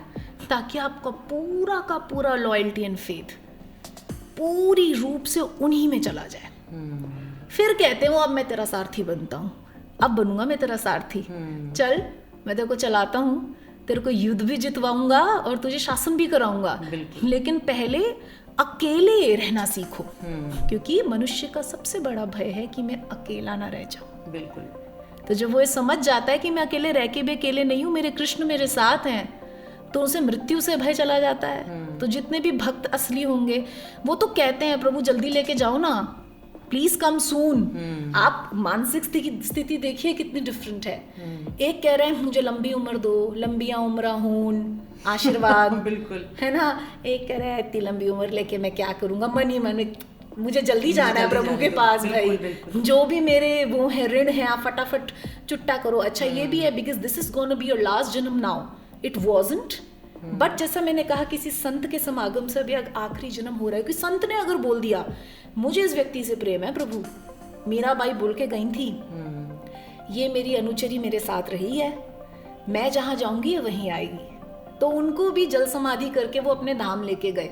चाहे उन्होंने मीरा जितना अध्ययन किया था या नहीं किया था, पर उन्होंने उनकी सेवा की थी, उनसे प्रेम कर लिया था। तो प्रभु कहते हैं मेरे भक्त से प्रेम करना, एक कथा श्रवण कथा करना, और मेरे भक्त को मेरे से बढ़कर प्रेम करना। वो आपत्ति में उसकी आपत्ति देख के ये मत करना ये कैसे भक्त है, इसको तो आपत्ति आई है। भक्त को ही सबसे बड़ी आपत्तियां आती हैं, क्योंकि उसका रिपोर्ट कार्ड बैलेंस करना है, बैलेंस शीट अपनी नॉर्मल करके उनको लेकर आना है। ही can not turn away the नियम। नियम है पुण्य का अच्छा फल, पाप का बुरा फल। वो सारा उसी जन्म में वो करवा के, और उसमें भी बारिश तो नहीं रोकेंगे पर छाता पकड़वा के, लाठी पकड़वा के, यस, स्वप्न में आ जाएंगे आपका दिल टूट रहा है तो, and he will bring you to him. So this is how it works. तो अगर आपको कृष्ण जी की भक्ति करनी है, you have to be a warrior like Arjun. Exactly. अच्छा, अगर हम भागवत की ही बात करते हैं तो ऐसा लगता है कि ये इतनी मैजिकल बुक है, जो फर्स्ट टाइमर्स हैं, जो पहली बार भागवत भी पढ़ रहे हैं जी, और स्पेशली ये बात मैं, क्योंकि बात यूथ की हो रही है तो मैं टीनेजर्स की बात करूँगी, क्योंकि the moment you enter your teenage, आपकी लाइफ में कन्फ्यूजन्स ही कन्फ्यूजन्स होते हैं, क्वेश्चन मार्क से घिरे होते हैं आप हर जगह जी। तो आप जब भागवत पढ़ने बैठते हैं, ये प्रभु कृपा ही है कि जब आप किसी भी पेज को पलटते हैं, उसी पेज पर आपकी प्रॉब्लम का सॉल्यूशन होता है। खूबसूरत, हाँ जी। तो ये सुंदर, तो यही है वो। मैंने आपको क्या बोला, भागवत पुस्तक नहीं है, वो कृष्ण ही बैठे हैं। आप उद्धव हो जाते हो, वो कृष्ण हो जाते हैं। 11वें स्कंद में वो जो उद्धव और कृष्ण जी का संवाद हुआ है, वो ही है आपका और उनका संवाद फिर। Because he will pull up और आपको उस लेवल पे पहुंचा देंगे। मेरे साथ एक हुआ था छोटू सा स्टार्टिंग में कि मैं भी मित्रों से अलग हो गई थी। हालांकि मेरे मित्र बहुत अच्छे थे, बट फिर भी उनकी स्टाइल जैसे मैंने आपको बताया है। तो विवाह था मेरे एक मित्र का, और मेरी बहुत खास मित्र हुआ करती थी। उन्होंने पहले तो इनविटेशन दिया नहीं, उसके बाद उन्होंने लास्ट में इनविटेशन दिया, लेकिन कुछ खास तरीके से नहीं दिया, पर फिर भी मैं गई। उस दिन का प्रसंग मेरा था जब भोलेनाथ चौथे स्कंद में पार्वती जी को ये कहते हैं कि जब तक इनविटेशन ना दिया जाए ना, जाना नहीं चाहिए, अपने पिता के घर भी नहीं जाना, वो तुम्हारा अपमान कराएगा। और जब महापुरुषों का अपमान होता है, तो वो दूसरे व्यक्ति के मृत्यु का कारण होता है। बिल्कुल। वो तो मैंने नॉर्मल पढ़ा, और जब मैं गई तो मैंने कुछ वैसा ही देखा। हालांकि मुझे बुरा नहीं लगा, मेंटली प्रिपेयर हो चुकी थी, लेकिन जब मैंने देखा तो मुझे समझ में आया कि रोष निकाला जा रहा है, ये वो ही हो रहा है।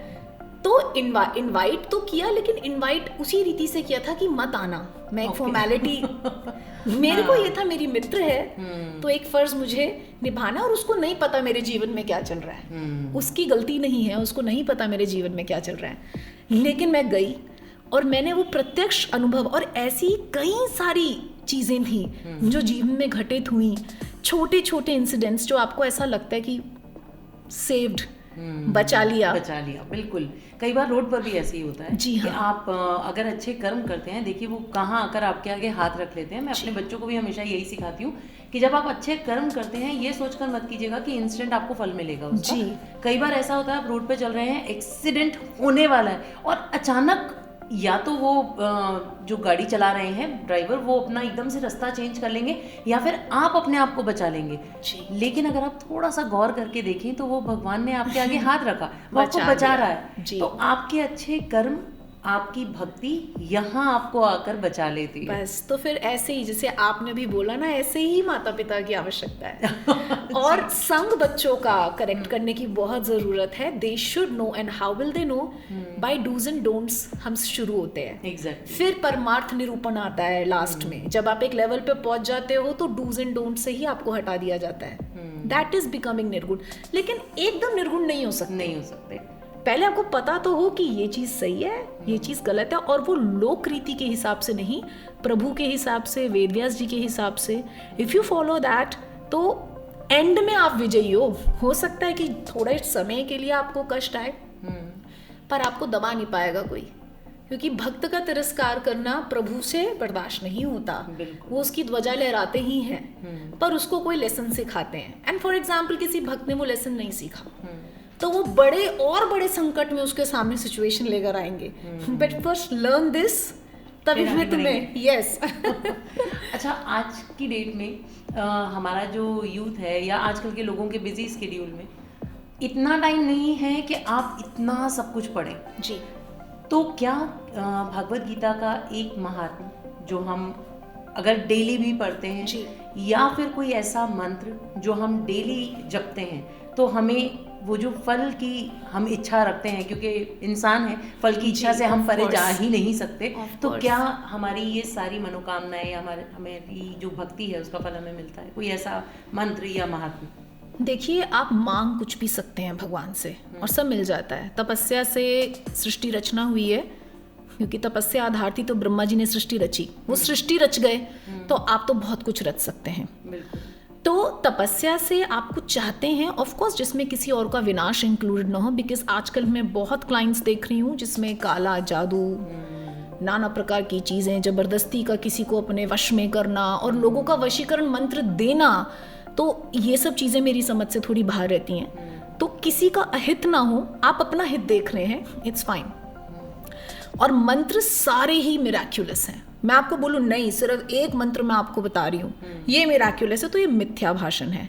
आप किसी पंचाक्षरीय मंत्र को ले सकते हैं। आप कृष्ण जी के कितने सारे अष्टाक्षर मंत्र हैं, ओम नमो नारायण है जो बहुत पावरफुल है, ओम क्लीं कृष्णाय गोविंदाय गोपीजन वल्लभाय स्वाहा, बहुत खूबसूरत मंत्र है। तो इसका शिव जी ने भी स्वयं जाप किया हुआ है। तो इस तरीके के बहुत सारे मंत्र हैं। बस जैसा मैंने कहा, एक को पकड़ के करना शुरू कर दो। ओम नमो नारायण अष्टाक्षर मंत्र की महिमा बहुत सर्वोपरि है। आप चाहें तो इस मंत्र का जाप कर सकते हैं, अगर आप मंत्र जाप में इंटरेस्टेड हैं तो। अगर आप कथा वार्ता में इंटरेस्टेड है, this is the beauty of our Hinduism, कि कर्म योगी हैं तो कर्म के माध्यम से, यज्ञ आदि के माध्यम से। आपको मंत्र जाप सुहाता है, मंत्र जाप के माध्यम से। भजन सुहाता है तो भजन के माध्यम से। बस रेगुलर होना चाहिए। अब स्त्रियों को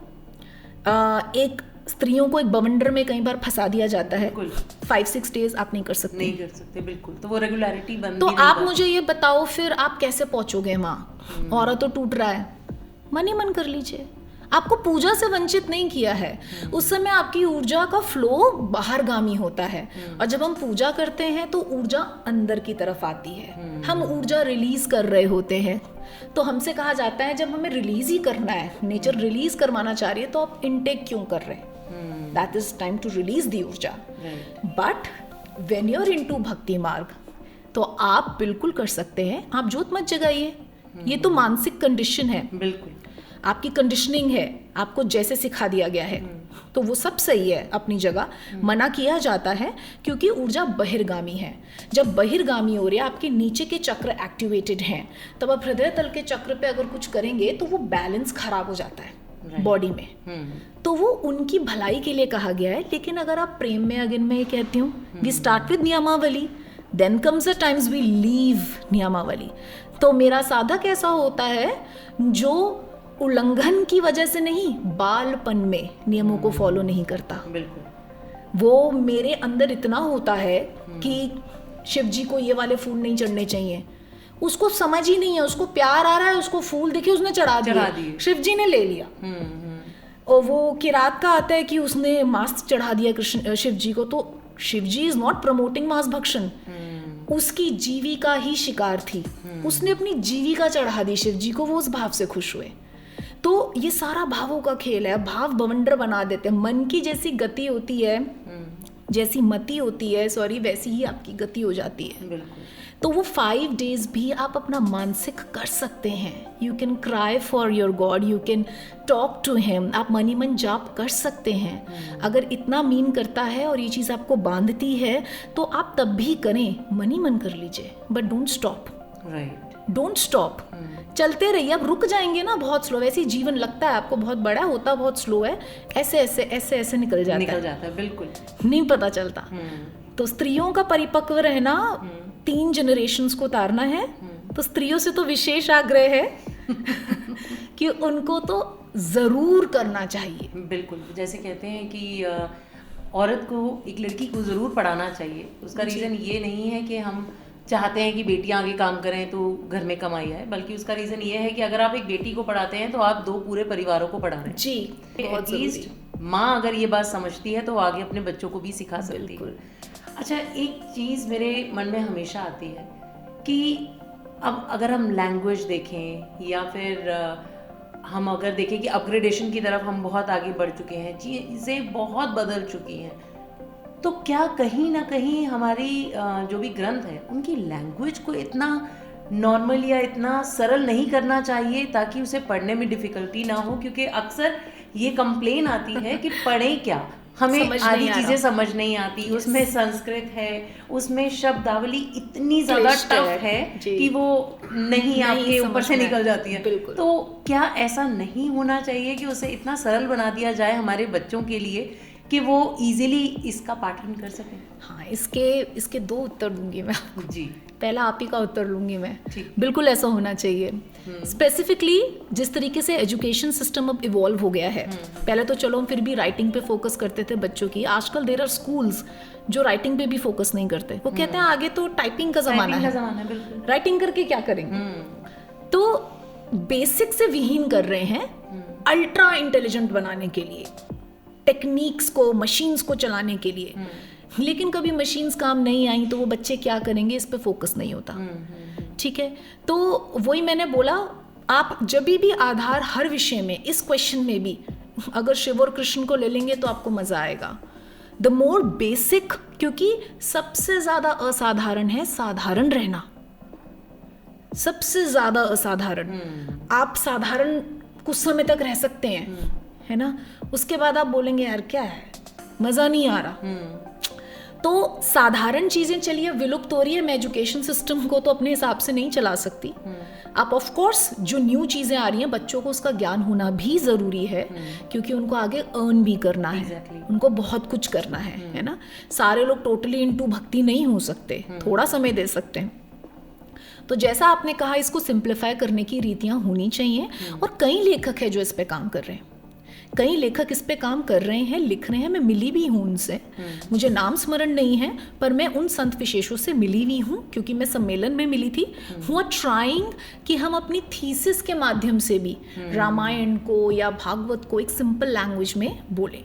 और जैसे हम लोग हैं, हमें ये मंच मिलता है तो हम भी उसको सिंपल लैंग्वेज में बोल के समझा सकते हैं। दूसरा उपाय ये है कि आप जब बच्चों को अंग्रेजी पे फोकस कर रहे हैं इतना ज्यादा, तो आपको हैरानी होगी जान के कि Indians can copy any accent, but can I say this for other people?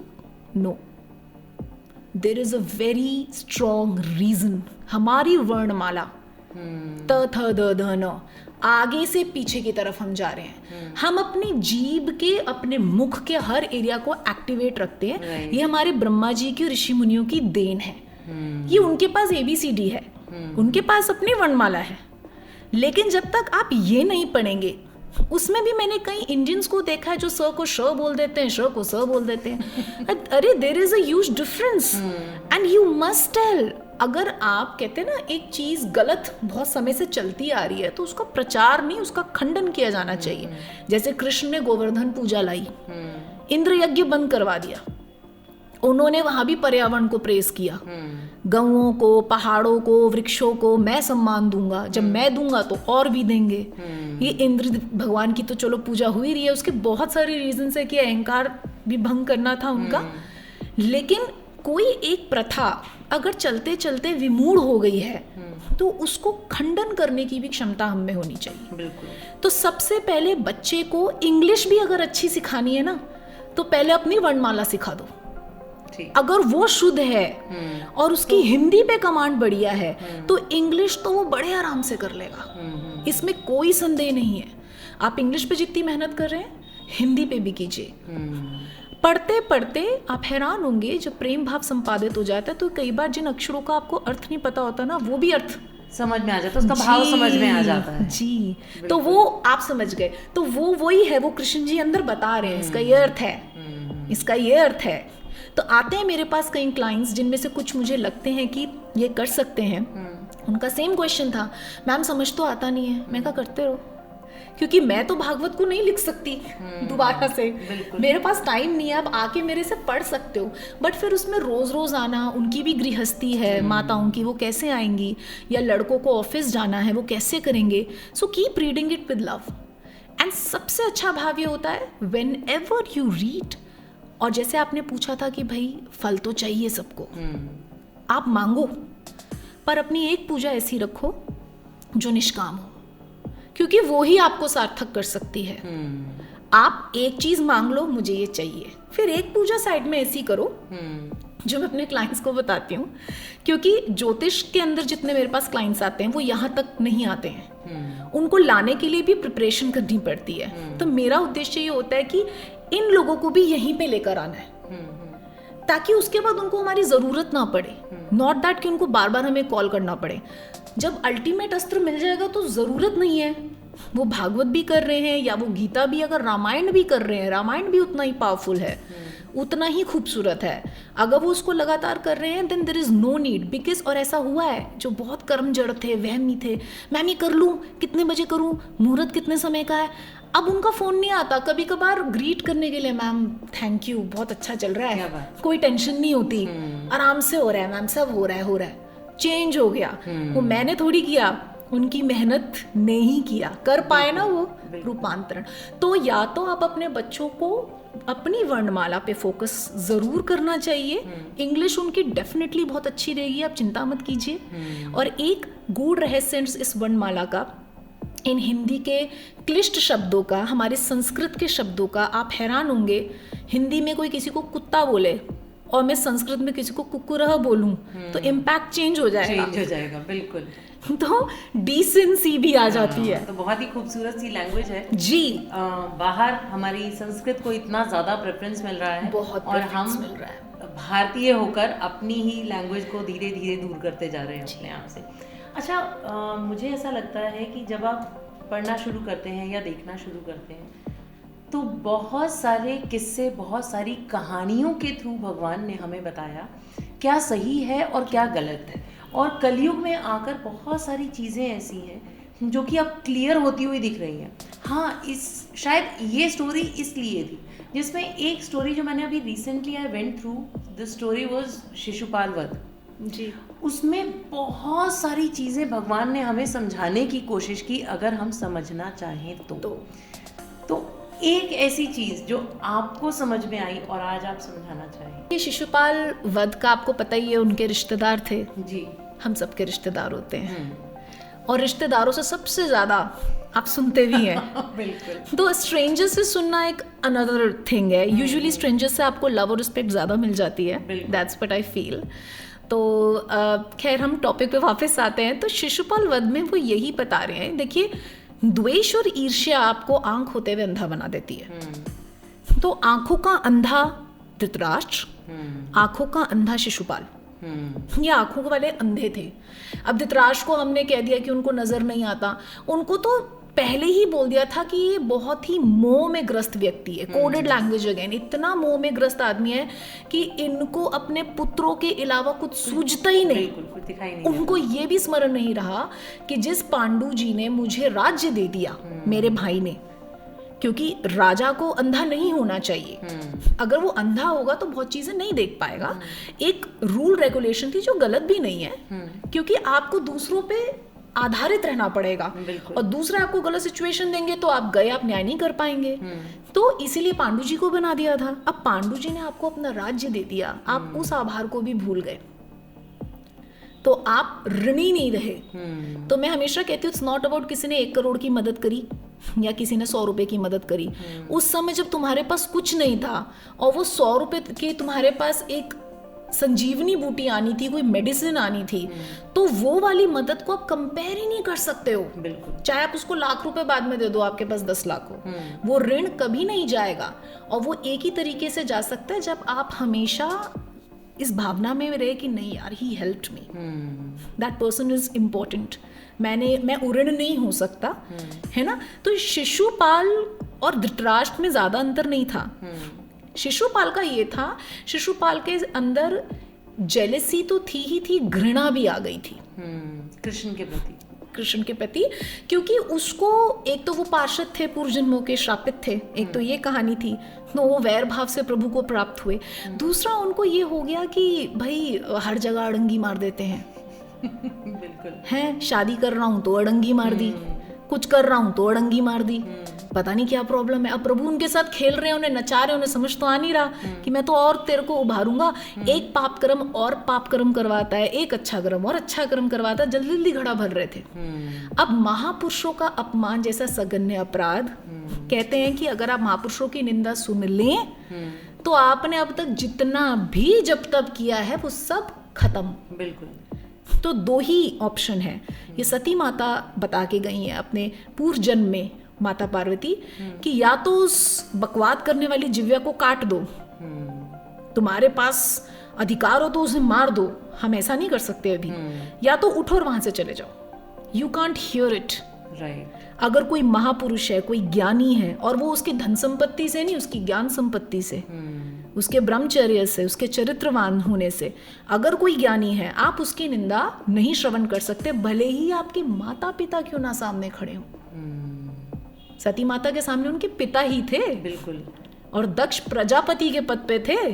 उन्होंने उनको झाड़ लगाई कि ये आपने, मैं दाक्षायणी के ना, मेरा अपमान है, मैं नहीं सुन सकती।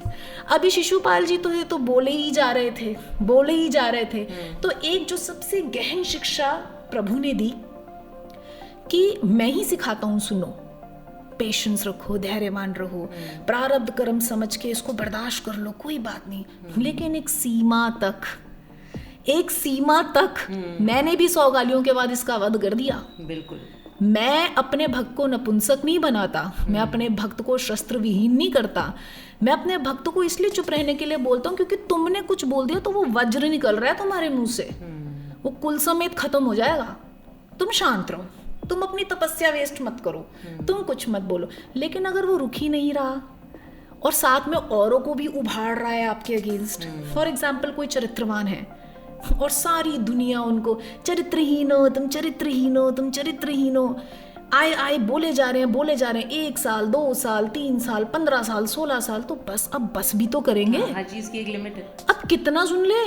और उन्हीं को बोला जाता है जो चरित्रवान होते। मीरा जी चरित्रहीनता का दाग, द्रौपदी जी चरित्रहीनता का दाग, भक्त प्रहलाद बहुत गंदे गंदे इल्जाम। तो जितने भी इस तरीके के महानुभाव होते हैं, एक सीमा तक ही श्रवण किया जाता है। उसके बाद अब आप एक्सपेक्ट मत करो नरसिंह जी अवतरित हो जाएंगे, हो सकते हैं। आप अपने अंदर में ही नरसिंह जी जगा लो और आप बोलो दैट्स इट, अब आप इससे ज्यादा नहीं बोलेंगे, आपको हम पसंद नहीं है, आप हमसे वार्तालाप मत कीजिए, हम आपसे नहीं कर रहे। लेकिन हमारे अगेंस्ट अगर आप कुछ भी बोलेंगे तो उसका उत्तर आएगा।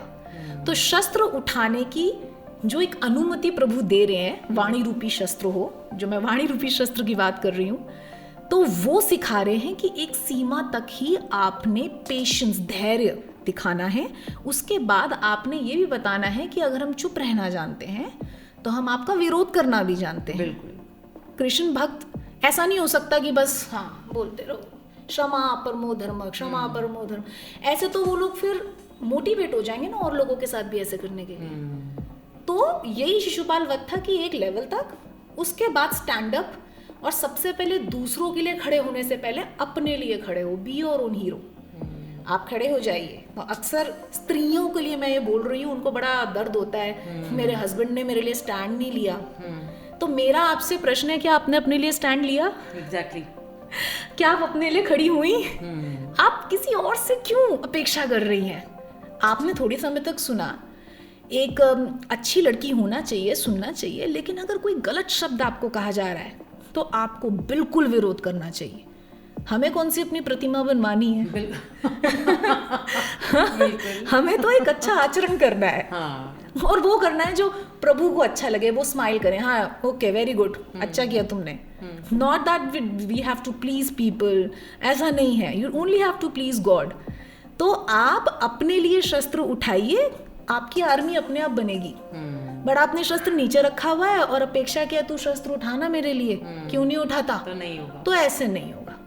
तो कृष्ण जी यही सिखा रहे हैं, चुप रहना ब्रेवरी है, तो हत्ती होने के बाद जरा उठ जाओ। बिल्कुल। जैसे द्रौपदी जी दहाड़ी थी सभा में, ऐसे दहाड़ो तो आऊंगा मैं। बिल्कुल। उनके दहाड़ने के बाद ही आए थे। बिल्कुल। भागवत में और महाभारत में बहुत, खैर हमारे सभी ग्रंथों में ऐसी ऐसी कहानियां हैं जो कि हमें आज की लाइफ में बहुत सारी टीचिंग्स देती हैं। अगर हम उनको फॉलो करके अपनी लाइफ का आचरण करते हैं तो एक बहुत ही अच्छी लाइफ हम जी सकते हैं। जी। चलिए, इसके बाद हम थोड़ा सा आते हैं एस्ट्रोलॉजी की ओर, क्योंकि आप एस्ट्रोलॉजर भी हैं। तो एक लेवल ऐसा आता है जहां आकर हमें ये समझ में आता है कि लोग एस्ट्रोलॉजी और हिप्नोटिज्म, जो अभी भी हम बात कर रहे थे, तो उसमें भी आपने कहा कि लोग हिप्नोटिज्म के भी मंत्र पूछते हैं। जी जी। तो इसके बीच का जो डिफरेंस है ना, वो खत्म करने की कोशिश करते हैं। जी। वो लेवल क्या है? डिफरेंस तो पता ही है सबको क्या है। एस्ट्रोलॉजी इसलिए बनी ही नहीं थी कि किसी पे काला जादू किया जाए, वो तांत्रिक विद्या है। तो यज्ञ यगादि शम दम आदि, जो शम दम आदि है वो तांत्रिक स्टाइल है। दोनों ही श्रेयस्कर हैं। तो जो दक्ष प्रजापति थे वो यज्ञ यगादि वाले थे, उन्हें शिव जी क्यों पसंद नहीं आते थे? वो शम दम आदि वाले थे। वो उन सबको आश्रय देते थे जिनको वो आश्रय नहीं देते थे। वो कहाँ जाएंगे बेचारे? भूत प्रेत पिशाच कहाँ जाएंगे? उनको भी तो शरण चाहिए। तो वो भोले प्यारे से हमारे भोलेनाथ हैं, उन्होंने शरण दी हुई है। और वो तांत्रिक विद्या, देखिए कोई भी चीज की जब रचना होती है ना, वो अच्छी चीजों को बाहर निकालने के लिए होती है। कोई बहुत कष्ट में है, कोई कुछ है, तो तांत्रिक विद्या से उसका प्रयोग किया जा सकता है। वो सामने नहीं है, कोई प्रतिनिधि खड़ा किया, कुछ बना दिया और उसको क्योर कर दिया। This was all for good.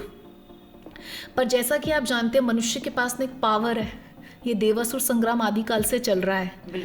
तो जिनके असुर जीते हुए होते हैं, वो क्या करते हैं, उसी तांत्रिक चीज को, उसी विधि को जो किसी पुण्य की चीज के लिए की गई है, किसी के विनाश के लिए, इसका काम खराब हो जाए, जो आजकल मैं बहुत सुन रही हूँ, बहुत ज़्यादा, ये लड़का मेरे वश में हो जाए, ये अपने माँ बाप को छोड़ दे, अपनी बहनों को छोड़ दे, या लड़की अपने माँ बाप को छोड़ दे, अपनी बहनों को छोड़ दे, इत्यादि। और यहाँ तक कि मैंने ऐसे केसेस सुने, मैं हैरान हो गई थी। अभी पॉडकास्टिंग में ही, रील्स में मैं देख रही थी कि लोगों ने ऐसे ऐसे प्रयोग करवाए हुए हैं कि कोई व्यक्ति मर ही जाए, है ना। तो ये एक चीज़ भूल जाते हैं, इसका एक आख्यान है श्रीमद् भागवत में।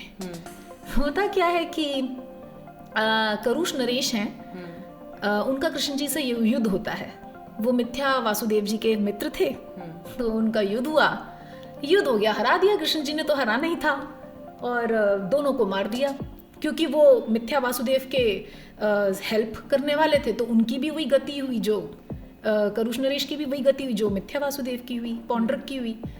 तो उनका तो उन्होंने बाण से शीश काट दिया, और वो शीश उड़ के उनके दरवाजे पे आके गिर गया, राज्य दरबार के। स्त्रियों ने देखा, हाहाकार मच गया। उनके पुत्र थे सुदक्षिण। अब पिता को तो जाते देख बच्चे को रोष आता है, वो अभी अपने बच्चे वाले भाव में है, वो कुछ समझ नहीं पा रहे थे। उन्होंने ना कृष्ण जी की महिमा समझी, ना उन्होंने ये अनुसंधान किया कि मेरे पिता के अपराध क्या होंगे, क्यों ऐसा हुआ। उस समय तो बच्चा नहीं समझ पाया, वो रोष में आ गए। उन्होंने कुछ ब्राह्मणों की सहायता ली, वो भी ब्राह्मण थे। अच्छा, ब्राह्मणों ने भी मना नहीं किया। ब्राह्मणों ने भी मना नहीं किया। तो श्रेष्ठता ऐसा नहीं है अगर आप सिर्फ ब्राह्मण कुल में जन्म ले लिया तो आप श्रेष्ठ हो गए। आपके आचरण ब्राह्मणों जैसे हैं तो आप ब्राह्मण हैं, बस इतनी सी बात है। उन्होंने बोला कराओ दक्षिणाग्नि में हवन कराओ, अग्नि वो ये भी तांत्रिक प्रयोग होता है, जिसने मेरे पिता का वध किया है उसका सर्वनाश हो जाए, ठीक है। उससे पहले उन्होंने किसकी आराधना करी? महादेव की। अब महादेव बेचारे फंस गए भोले वाले से। वो कह रहे ये क्या बोल दिया इसने, ये तो मेरे ही प्रभु के ऊपर, पर ये मेरी भक्ति कर रहा है तो मैं तो आऊंगा, मैंने तो आना है, सम है। वो आ गए। उन्होंने बोला क्या चाहिए? कहते हैं कि ऐसे ऐसे है और मुझे उनका वो करना है, सर्वनाश करना है, जिन्होंने मेरे पिता की मृत्यु करी है। तो उन्होंने बोला ठीक है, ये दक्षिणाग्नि में ऐसे हवन करना है, करवा लो और कृत्य उत्पन्न होगी और वो विनाश कर देगी। लेकिन स्मरण रखना, किसी ब्राह्मण के, अगर कोई ब्राह्मण का भक्त हुआ तो ये काम नहीं करेगा। और कृष्ण जी सबसे बड़े ब्राह्मण भक्त, वो ब्राह्मणों को इतना मानते थे, या जो भी ज्ञानवान व्यक्ति होते थे उनको इतना प्रेम करते थे। कर दिया, हवन करवाया, कृत्या उत्पन्न हुई, जाओ भाई मार करो। वो द्वारका पहुंची तो ऑफ कोर्स सुदर्शन चक्र पीछे बढ़ गए उनके, क्योंकि वो तो शिव जी ने वैसे ही एक लूप होल छोड़ दिया था और कृष्ण जी को तो पता ही था कि क्या ही करेंगे। अच्छा, अब इसका कमाल ये हुआ कि वो सुदर्शन चक्र कृत्या को तो उसने खत्म किया ही, फिर वो वापस वहीं गए जहां पे वो यज्ञ हो रहा था और उस पूरे एरिया को जला के श्मशान बना दिया, काशीपुरी का निर्माण। तो वो जो श्मशान वासी हैं उन्होंने वो शिव जी को भेंट कर दिया कि तुम तो श्मशान में ही बैठते हो। तो मैं उन सब लोगों को जो काला जादू कर रहे हैं, देखिए आप किसी श्रेष्ठ उद्देश्य से अगर कोई कार्य कर रहे हैं तब तो बहुत खूबसूरत बात है। यू आर हेल्पिंग समवन, कोई बहुत बेचारा परेशान है, किसी की हेल्थ खराब है। लेकिन यदि आप किसी के विनाश के लिए सोच रहे हैं तो आपको ये तो नहीं पता ना दूसरा व्यक्ति कितना भक्त है। क्या वो कृष्ण भक्त है या अपने इष्ट का, काली माँ का भक्त है, या वो ब्राह्मणों की सेवा करता है। तो हुआ क्या, विनाश कृष्ण जी का कराना था, हो किसका गया? जिसने वो आचरण किया। बिल्कुल। तो उनको ये भी ध्यान रखना चाहिए कि जब हम इस तरीके का कोई कार्य करते हैं और किसी गलत, जो व्यक्ति सही है उसके ऊपर कर देते हैं, तो वो हमारे ऊपर ही उल्टा आता है, बिल्कुल हावी हो जाता है और समूल बर्बाद कर देता है पूरे राज्य को। ये एक आख्यान, इससे समझ आना चाहिए डिफरेंस क्या है। अब जो ज्योतिष है वो हमें क्लियरली बस यही बताता है कि शुभ मुहूर्त कौन सा है, क्या करना है। लेकिन आपको जैसे मैंने बताया कि देवासुर संग्राम चल रहा है, मैंने ज्योतिष में भी ऐसे लोग देखे हैं जो अच्छे मुहूर्त में किसी को बर्बाद करने के लिए मंत्र जाप स्टार्ट करते हैं। तो उसे हम तांत्रिक विधि तो नहीं कहेंगे, वो तांत्रिक विधि नहीं है, लेकिन उद्देश्य तो वैसा ही कर रहे हैं आप, काला जादू वाला। तो उसे भी काला जादू ही माना जाएगा। बिल्कुल। अच्छा, सोशल मीडिया आजकल इतना एक्टिव हो गया है कि वहां पर मुझे ऐसा लगता है कि हर कोई एस्ट्रोलॉजर है। हाँ जी। और दूसरे रूप में कहूँ तो ऐसा लगता है कि एस्ट्रोलॉजर सिर्फ सोशल मीडिया पर ही हैं जी। और कहीं एस्ट्रोलॉजी नहीं है। यहाँ पर बहुत सारे लोग, बहुत सारे पॉडकास्ट में जैसे हम बात कर रहे थे, उन्होंने कुछ ऐसी बातें कही जो कि काला जादू या हिप्नोटिज्म इससे कम भी नहीं है। आई रिमेंबर, मेरी किसी से बात हो रही थी तो उन्होंने कहा कि ऐसा एक उपाय दिया गया है, इफ़ यू लव समवन और आप चाहते हैं कि वो आपकी लाइफ में आ जाए, तो आप अपने प्राइवेट पार्ट्स को दही से धोइए। Oh my God. इतना उस पर जादू हो जाएगा कि वो आपकी लाइफ में आ ही जाएगा।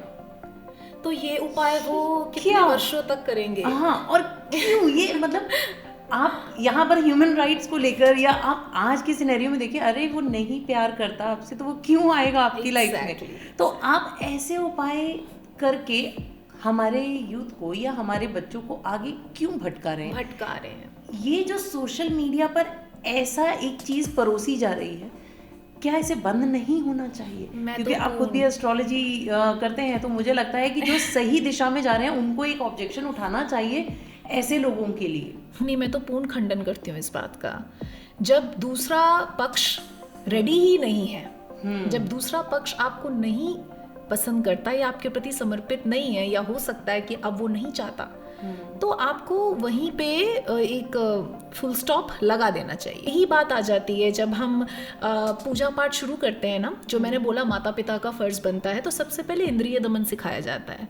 इंद्रिय दमन में आप स्नान करके बाहरी शौच तो कर लेते हो, अब आप मानसिक विचारों का शौच कैसे करोगे? वो प्राणायाम द्वारा होता है। प्राणायाम के बाद होती है धारणा, धारणा के बाद पूजा शुरू की जाती है, यानी कि पहले बाहरी शुद्धि फिर मानसिक शुद्धि। धारणा से मानसिक शुद्धि होती है, परिपक्वता मिलती है, द्वेष ईर्ष्या जलन आपके अंदर से धीरे धीरे जाता है, then you become ready for puja. हम सीधा बैठ जाते हैं और पूजा करते वक्त अधिकांश हम कुछ और सोच रहे होते हैं। स्पेसिफिकली मंत्र जाप में होता है, जिनका दृढ़ लग जाता है उनका तो लग जाता है, बट अधिकतर लोगों को, और उसमें भी घबराने की जरूरत नहीं होती। आप अपने मन को पकड़ो, फिर वापस लाओ, कोशिश करते रहो, you will succeed one day. वो प्रभु के हाथ में है, मेरे हाथ में नहीं है, आपका प्रयास और प्रभु के हाथ में। लेकिन ये जो आप कह रहे हो ना, सोशल मीडिया में जो ये प्रचार हो रहा है, ये मुझे बहुत पीड़ा देता है, क्योंकि मैं समझती हूँ कि जब आप टीनेज में होते हो, स्पेसिफिकली रिलेशनशिप का प्रसंग सबसे ज्यादा हाइप पे है, तो जब आपको लगता है हाय वो चला गया, वो चली गई, तो आप इतने आकर्षित हो जाते हो इन आडंबरों के प्रति, इतने आकर्षित हो जाते हो कि आप सही गलत नहीं सोचते। पता होता उनको भी, आप ऐसा ना समझे उनको नहीं पता होता हम गलत कर रहे हैं, अंदर से आवाज तो आती है, जरूरत नहीं है तेरे को, क्यों करना है, क्यों किसी को बर्बाद करना है, क्यों जबरदस्ती किसी को अपने से बांध के रखना है। लेकिन चलो आपने प्रयोग कर लिया और वो व्यक्ति आ भी गया। अब मेरा प्रश्न ये है, उस प्रयोग की अवधि कितनी है? यदि 10 साल बाद अब उसका मन हट गया, तो क्या फिर वही प्रयोग करते रहेंगे जीवन भर? ऐसे ही जो आप बता रहे हैं गुप्तंगों को दही से कर लीजिए, तो ये कुछ नहीं है, मैं आपको बोल रही हूँ, ये भ्रमित करने के लिए और धन उपार्जन करने के लिए, मेरा नेम फेम हो। जैसा कि मैंने आपको बताया, एस्ट्रोलॉजर्स, प्रवचनकर्ता, वक्ता, इन सब के ऊपर बहुत बड़ा कार्यभार है कि वो जनता को क्या बता रहे हैं, और वो ये ना समझें कि हमने बता के धन कमा लिया। आपको उनसे ज्यादा गंदी गति भोगनी पड़ेगी, उसके लिए आप सज रहे हैं, क्योंकि आपके ऊपर जो लोग विश्वास कर रहे हैं, आप उन्हें भ्रमित कर रहे हो सिर्फ धन कमाने के लिए, यश संपादन करने के लिए, कि मेरे भी लग जाएं, मेरे भी भीड़ इकट्ठी हो जाए। भीड़ आएगी अगर आप सच्चे हैं। बहुत संत हैं जो जेन्युइन हैं, उनके पास भीड़ भी आ रही है, और मैं आपको इसके ऊपर की बात बताऊं, शायद उन्हें उसकी जरूरत भी नहीं। शायद वो एकांत में सोचते होंगे, प्रभु आप करवा रहे हो क्या, मेरा तो इतना इंटरेस्ट नहीं है, पर आप करवा रहे हो तो चलो मैं कर लेता हूँ या मैं कर लेती हूँ। ठीक है, उन लोगों की मनस्थिति बहुत डिफरेंट होती है। उन लोगों की मनस्थिति ये नहीं होती कि हमें बस पैसा ही पैसा, यश यश यश।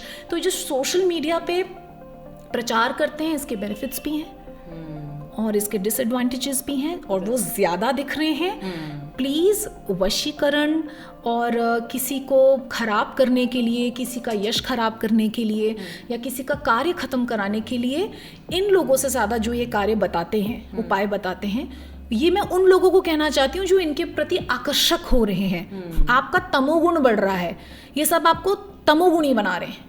आप तमोगुण की तरफ जाएंगे, तमोगुण के कैरेक्टरिस्टिक्स आएंगे। जहां आपने तमोगुण का एक कैरेक्टरिस्टिक पकड़ लिया, सारे उसके नाते, रिश्ते नाते, कैरेक्टरिस्टिक्स आ जाएंगे। आलस्य, प्रमाद, द्वेष, ईर्ष्या, दंभ, कपट, छल।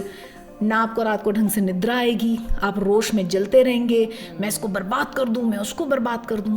अब जैसे आप केस देख रहे हैं, सुसाइड का आया है, कितने प्यारे से हमारे युवक थे, और मैं अब क्या बोलूं, क्या उनके ऊपर कष्ट आया। बिल्कुल। तो कोई तमोगुणी हो चुका था, और वो उस प्रभाव में था कि आई विल डिस्ट्रॉय यू, मेरे को लाभ होने से ज्यादा आप हैरान होंगे। ऐसे लोगों का अभिप्राय होता है इसका बर्बादी। बिल्कुल, लोग अपने ऊपर काम कम करते हैं, सामने वाले को बर्बाद करने के लिए ज्यादा अपना टाइम वेस्ट करते हैं वहां पर। आप उन्हें पैसे दे दीजिए, लेकिन आप उनके सामने अगर फिर भी खुश घूम रहे हैं ना, they will not be satisfied. They want you to be disturbed, they want you to be devastated, then they'll be happy।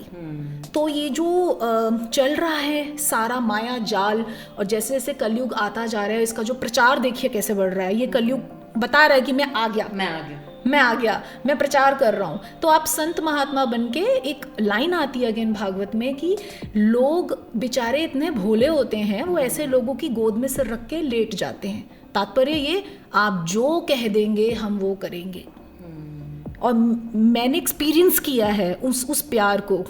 मैं चाहूँ तो मैं उससे बहुत सारा धन उपार्जित कर सकती हूँ, लेकिन वो प्यार सर्वस्व है।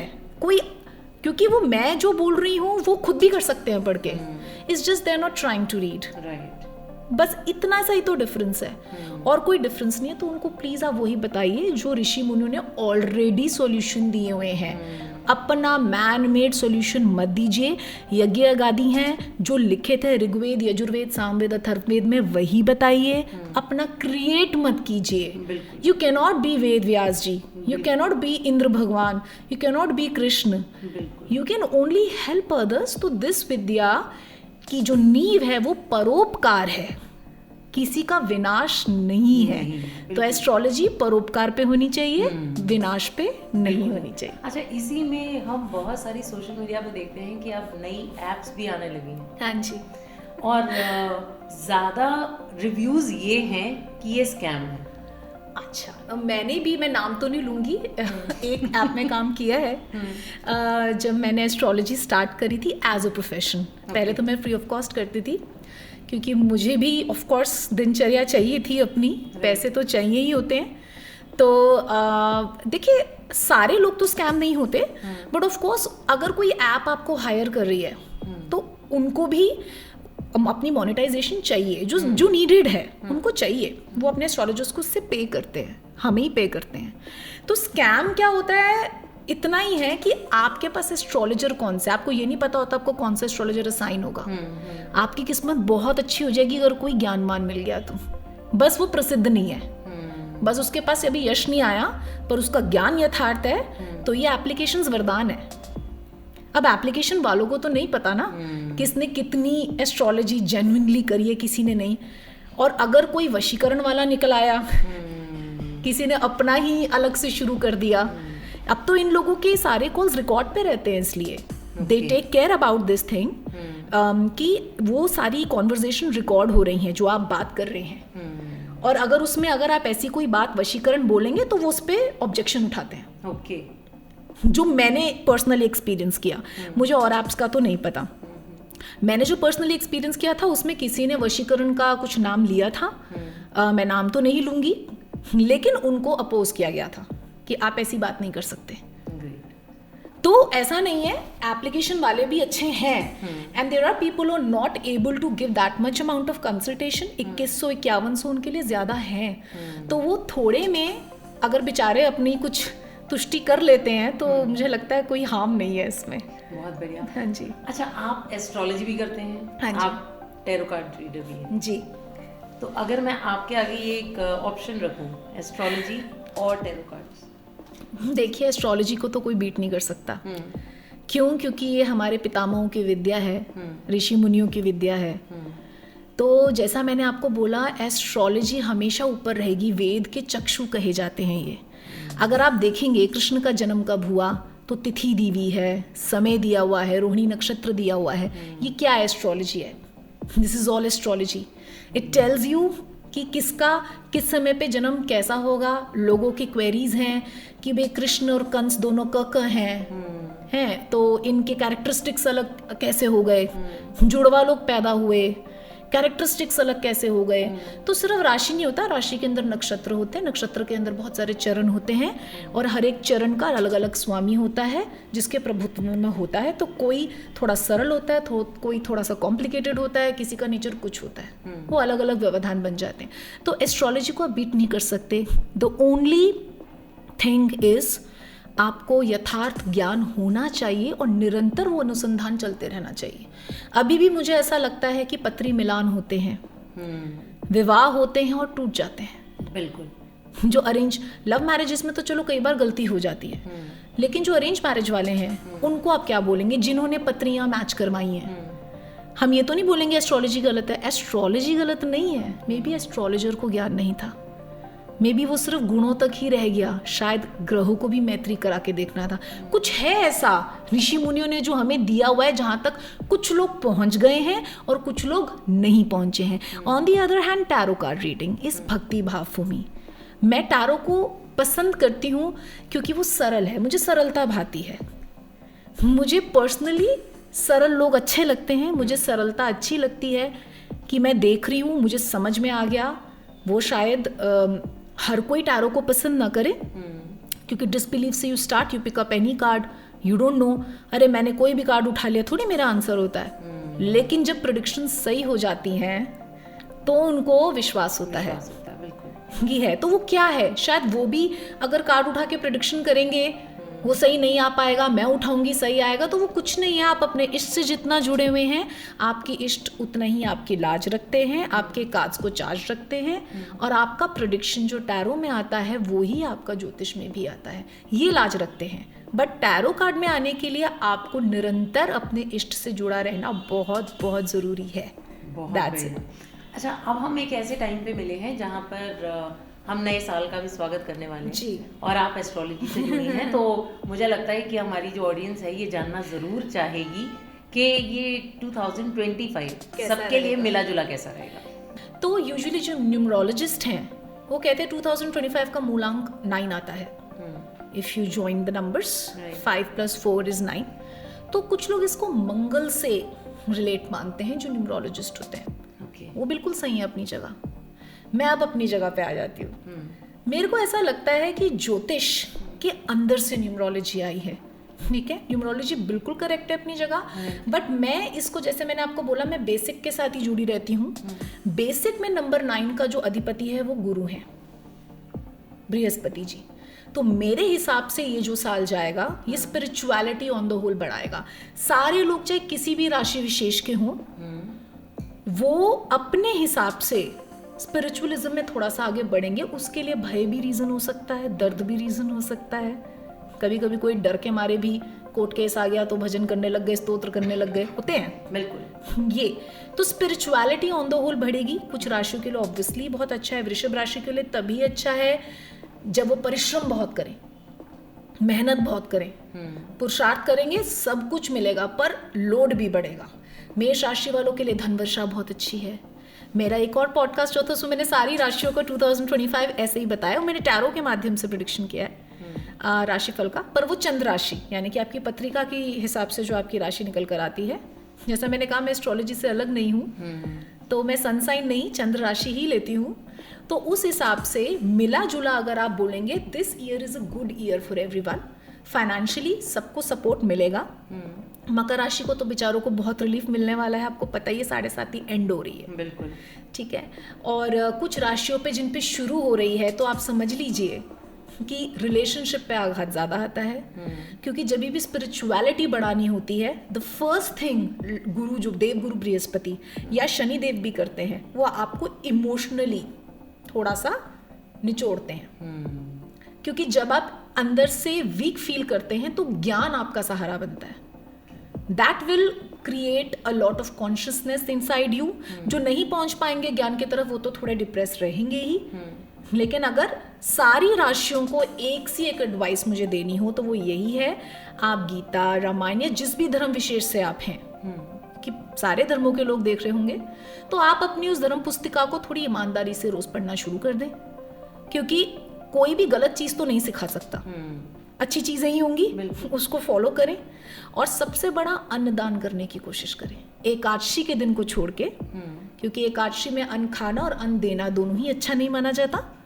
आप बाकी सारे दिनों में जब भी आपका मन करे, जब भी आपके पास टाइम हो, because it's a very fast time, आजकल सब काम कर रहे हैं, जब भी टाइम हो, रात को हो, सुबह हो, दिन में हो, दोपहर में हो, आप खाना खिला सकते हैं। एंड प्लीज़ वो वेजिटेरियन हो, बिकॉज खाने में ऑफकोर्स नॉनवेज भी आता है। आप वेजिटेरियन खाना प्रमोट करें जिसमें हिंसा कम होती है, क्योंकि आप एक अच्छा काम कर रहे हैं ना। तो अगर देखिए, आप नॉनवेज दे रहे हैं तो आपने खाना तो दान कर दिया, खाना दान करने के बाद आपने हिंसा भी बढ़ा ली, तो उसका कोई पुण्य नहीं है। आप न्यूट्रल खड़े हैं, बिल्कुल, यू आर न्यूट्रल। इनफैक्ट जो जीव मर के प्लेट पे गया है, वो मरने से पहले बद्दुआएं छोड़ के जाता है। आप ये मत समझे बकरा मर रहा है, मुर्गी मर रही है तो वो कुछ बोल नहीं रही है, बहुत कुछ अंदर से सोच रहे होते हैं कि तेरी ऐसी की तैसी। देखिए, आपको कोई मार रहा है, एग्जैक्टली, और आप जो है उसको नहीं कर पा रहे हैं कि आप फाइट कर पाएं। जैसे स्त्रियों के ऊपर अत्याचार होता है, वो नहीं बेचारियां कर पाती, उनकी बॉडी उतनी स्ट्रांग कभी नहीं है, या वो बीमार है, या किस सिचुएशन में है, कुछ तो कर लेती हैं, कुछ जो नहीं कर पाती, तो एक ही वज्र होता है, बद्दुआ, श्राप। उसको भागवतीय भाषा में उसको भी कृत्या ही कहते हैं, वो कृत्या की तरह लगती है। और कृत्या जो होती है वो एक जने को नहीं मारती, वो पूरे समूल खानदान को उड़ा देती है। उस समय नहीं उड़ाएगी, कुछ टाइम बाद उड़ा देगी। उसका एक स्टाइल होगा उड़ाने का, और वो ऐसा होगा कि आप हेल्पलेस हो जाएंगे। बिल्कुल। तो आप जब दान पुण्य कर रहे हैं तो वो सात्विक रीति का करें, ताकि सात्विकता का संचार हो। तो जब, क्योंकि ये देवगुरु बृहस्पति का 9 नंबर आ रहा है हमारा, तो बृहस्पति जी देवताओं के गुरु हैं, तो वो देवताओं को जैसा शिक्षण देते होंगे, कैसा देते होंगे आपको नहीं भी पता, तो कैसा देते होंगे, भाई दान पुण्य करो, यज्ञ यागादि कर लो। तो आप जो भी कमा रहे हैं सारी राशि वाले, उसमें से अपना 10%, चाहे आप बिजनेस कर रहे हैं या कुछ भी कर रहे हैं, वो 10% यज्ञ यागादि, किसी ब्राह्मण को भोजन करा दिया या गरीबों को खाना खिला दिया, फॉर दैट मैटर, अच्छे कर्मों में लगा दीजिए। बिल्कुल बिल्कुल। अच्छा, एस्ट्रोलॉजी में लोन को, क्योंकि आजकल हमारी जो लाइफ है वो EMIs पे ज़्यादा जी कटती है जी, लोन ज़्यादा हैं हमारे ऊपर, तो उसको किस नज़र से देखा जाता है? देखिए लोन्स, अब ये जो आपने क्वेश्चन पूछा ना, ये अगर आप हमारे पुराण पढ़ेंगे तो ये जो हमने वर्ण विभाजन किए हुए हैं उस हिसाब से इसका अलग अलग डिस्क्रिप्शन है। ओके। महाभारत में भीष्म पितामह जी का छठे बुक जो है उनकी, उसके अंदर भीष्म पितामह जी ने बहुत सारा ज्ञान दिया युधिष्ठिर जी को, और उसमें उन्होंने, आप हैरान होंगे, परसेंटेजेस दी हुई हैं। ओके। अगर संपत्ति का भी विभाग करना है तो किस परसेंटेज में करना है, Okay. तो आप पढ़ेंगे तो दैट्स अमेजिंग, पर वहां तक लोग जाते नहीं हैं। देखिए एस्ट्रोलॉजी बोला है आपने मुझे, तो एस्ट्रोलॉजी के हिसाब से if somebody is into the business of finance, तो वो अपने हिसाब से, देखिए उतना ही इंटरेस्ट चार्ज कीजिए किसी से जितने में उसको कुछ बचत हो जाए। मैं फिर बोल रही हूँ, मैंने एस्ट्रोलॉजी का आधार परोपकार बोला था।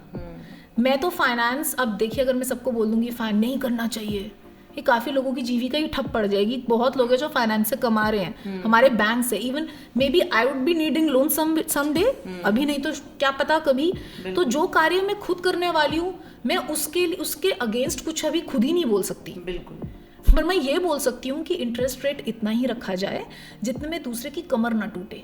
होते हैं बेचारे जो कुछ अपने घर में पहले नवयुवक होते हैं या नव युवती होती हैं, जो उसको ऊपर के स्तर पे ले जाने की कोशिश करती हैं, तो वो एक रिस्क लेती हैं, लोन लेती हैं, बैंक से नहीं मिलता तो किसी से पर्सनली लेती हैं कि मैं अपना बिजनेस चला लूँ, मैं अपने बच्चों को पाल लूँ, या मेरे बच्चे एक अच्छे लेवल पे चले जाएं।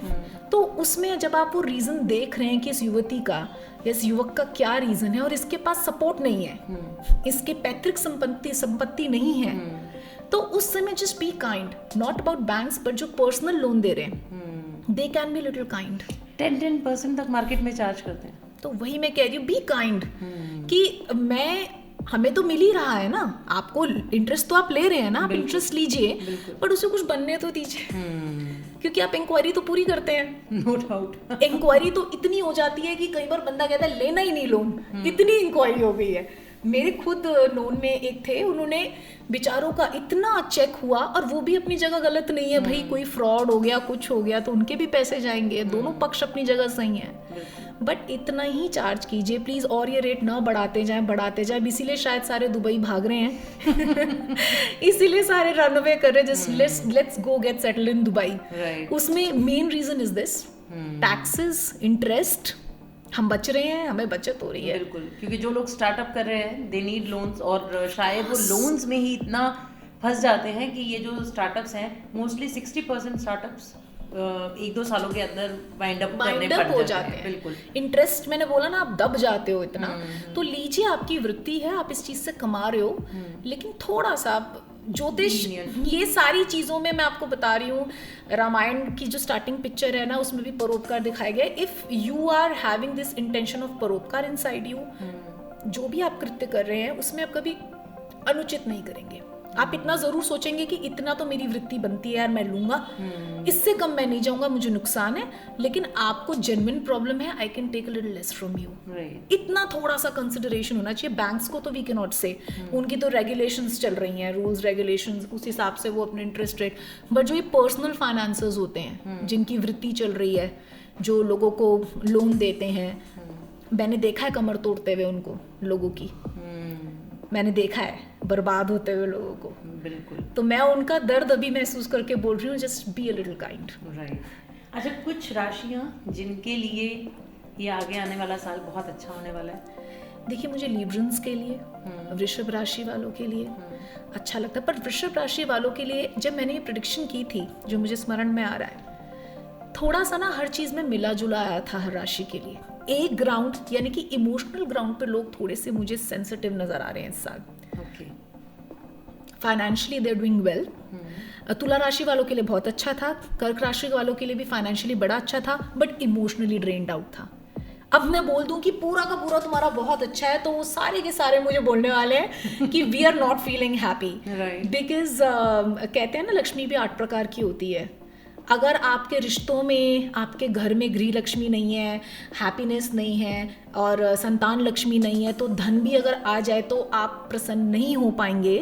तो ओवरऑल हैप्पीनेस का स्रोत, जो मैंने आपको बोला, स्पिरिचुअलिटी विल सपोर्ट। अगर आपके इमोशंस में किसी भी तरीके की कमी आती है, तो मैंने ये सबको बोला हुआ है कि आप महादेव माँ गौरी की शरण में इस साल अवश्य जाएं, क्योंकि जब ज्ञान का दान चाहिए होता है ना, तो उनसे बड़ा ज्ञान, जब तक वो तथास्तु नहीं बोलेंगे तब तक आप ज्ञान के किवाड़ नहीं खोल सकते।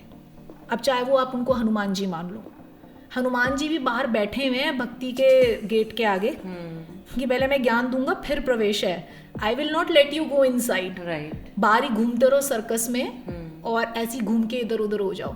वृषभ राशि वाले मेहनत करेंगे, लोड को एक चैलेंज की तरह लेंगे, बहुत मेहनत करेंगे, तो ऑफ कोर्स बहुत खूबसूरत है। What ever they will want they will achieve, लेकिन ईगो पे थोड़ा ध्यान रखना है, क्योंकि जब संपत्ति मिलने लगती है तो मति सबसे पहले भ्रष्ट होती है। तो उसको ये समझना कि मेरे पुरुषार्थ से हो रहा है, ऐसा नहीं है। ये समझना है कि मैं मेहनत कर रहा हूँ, लेकिन फल हमेशा दैव दृष्टि से ही मिलता है। फल लिखा हुआ है कि दैविक कृपा से मिलता है। किसी को तत्काल मिलता है, किसी को 10 साल बाद मिलता है, किसी को उस जन्म में मिलता ही नहीं, अगले जन्म में मिलता है। तो वो दैवी प्रेरणा से फल मिलता है, तो उसका घमंड आपको करने का अधिकार नहीं है, ठीक है। और कर्क राशि मैंने आपको बताया फाइनेंशियली बहुत अच्छा करेगी, तुला राशि बहुत अच्छा करेगी, मकर राशि वालों को बहुत रिलैक्सेशन मिलेगा, but something will and. Past में कोई रिश्ता इनका एंड हो सकता है, और ज़रूरी नहीं वो रिश्ता टॉक्सिक हो, वो बहुत खूबसूरत रिश्ता भी हो सकता है, पर इनसे कुछ होगा ऐसा कि कुछ पास्ट का छूटेगा, लेकिन जो नया चैप्टर शुरू होगा वो भी बहुत खूबसूरत होगा। तो मकर राशि वालों को एक राहत मिल जाएगी, 7.5 से वो मुक्त हो रहे हैं। शनिदेव ने जो भी इन 7.5 सालों में सिखाया, मैं निवेदन करती हूँ उसको आप समझें और साथ लेके चलें। तो शनिदेव तो पुरुषार्थ ही सिखाते हैं, क्योंकि पिछला ईयर उनका था, तो वो पुरुषार्थ पुरुषार्थ पुरुषार्थ। तो ये जो 3 राशियां मैंने आपको बताई हैं, ये बहुत खूबसूरत करेंगी। मेष राशि भी धन के पॉइंट ऑफ व्यू से बहुत अच्छा करेगी, लेकिन इमोशनली ड्रेन्ड आउट रहेगी। जो प्रेम, मोहब्बत, प्यार, गर्लफ्रेंड, बॉयफ्रेंड, दाम्पत्य जीवन, कुछ खटपट, ये सब रहेगा। तो overall happiness is a state of mind again. अगर धन आपके लिए हैप्पीनेस है तो हैप्पीनेस होगी। अगर आपके लिए रिश्ते ज्यादा इंपॉर्टेंट है, मेष राशि वालों के लिए, जिनके लिए भी जो प्रायोरिटी है, तो ऑफ कोर्स नेक्स्ट ईयर 2025 आपको पास्ट की बातों में ज्यादा नहीं रहना, यही राय है कि आगे बढ़ना है। तो मेष फाइनेंशियली अच्छी, वृषभ अच्छी, कर्क भी अच्छी, और तुला राशि अच्छी, और मकर राशि संतोष में आने वाली है। तो ये राशि अच्छा कर। मैं अपनी राशि बीच में तलाश कर रही थी, वो मुझे कहीं पर भी नहीं मिली। कन्या राशि वालों के लिए उधर भी नहीं आई। मैं आपको बता देती हूँ, कन्या राशि वालों के लिए स्पेसिफिकली जो रिजल्ट निकल कर आया था वो ये था कि आप अपने कार्य क्षेत्र में बहुत अमेजिंग करेंगे। आपको धन दौलत, फैसिलिटीज, और आप जहां भी जिस भी स्टैंड पे हैं उससे आगे ही बढ़ेंगे। You will get a lot of opportunities ahead in 2025, लेकिन there is a chance of taking a wrong step, wrong decision. एक ऐसा डिसीजन आ सकता है जो आप कई बार गलती से ले लेता है बंदा, तो वो आपको सेटबैक कर सकता है, और वो अगर आप दूसरों के इन्फ्लुएंस में लोगे, वही होगी पहचान। ज्यादा लोग आके आपको ज्ञान देना शुरू करेंगे, ज्यादा समझाएंगे, आपको इन्फ्लुएंस करेंगे। आपने उस वक्त ये सोचना है, यार मेरी हैप्पीनेस क्या है, सुन लो सबकी, मेरी हैप्पीनेस क्या है, और वो ही डिसीजन लेना है। भले भी दूसरों के लिए यार क्या पागलों वाला डिसीजन ले रहे हैं, लेट देम से, क्योंकि आपके लिए वो हैप्पीनेस है ना। आप अगर वो डिसीजन ले लोगे, you will be the winner.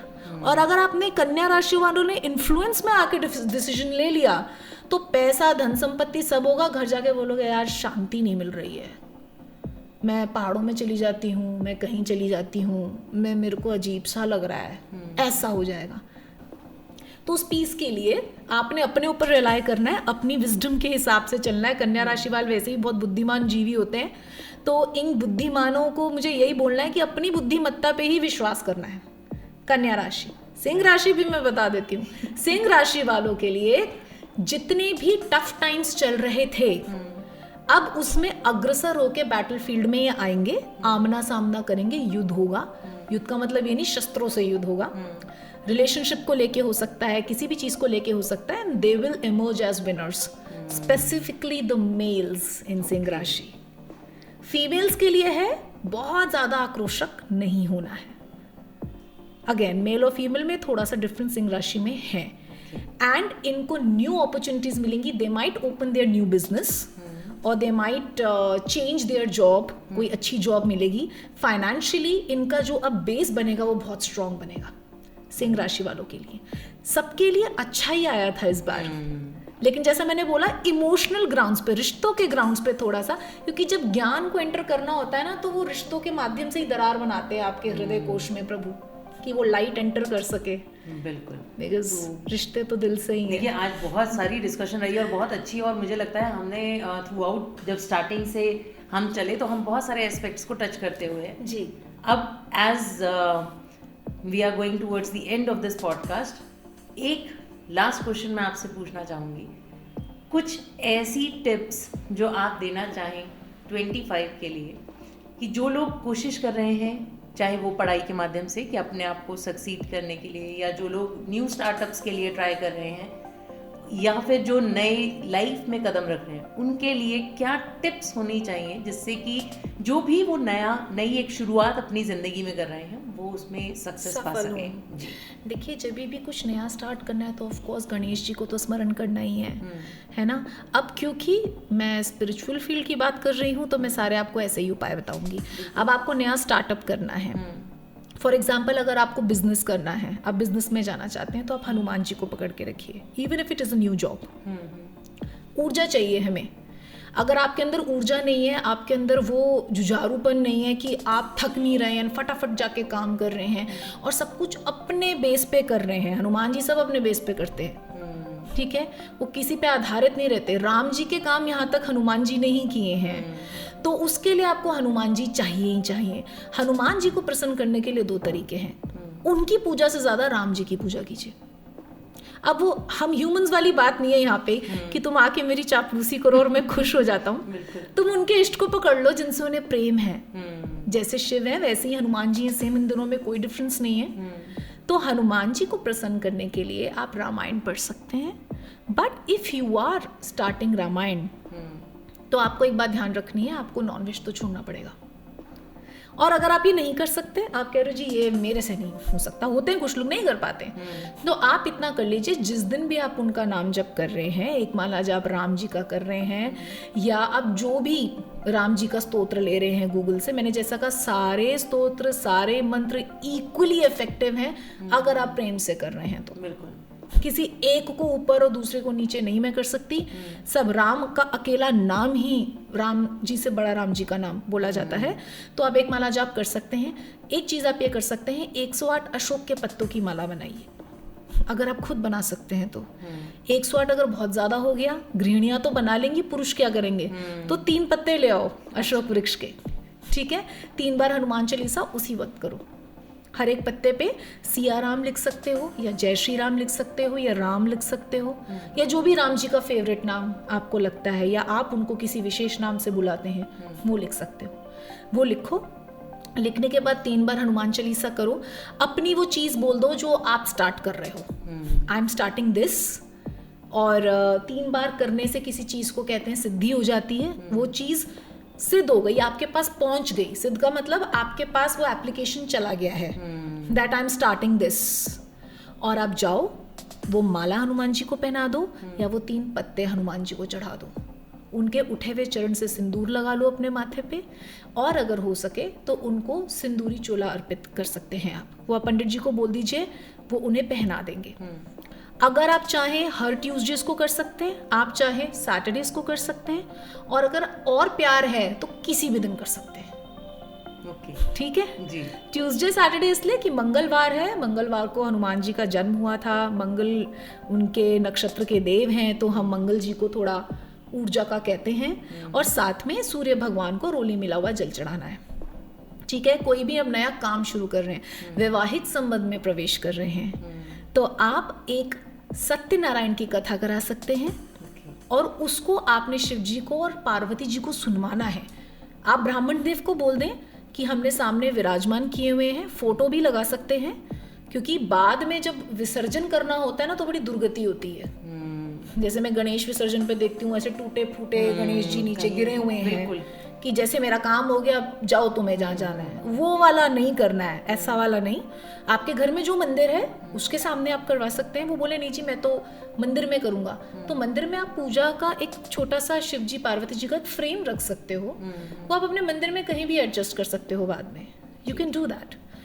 वहाँ पे सत्यनारायण की पूजा करा के आपने ये बोलना है कि ये पूजा हमने भोलेनाथ और माता गौरी को अर्पित करनी है,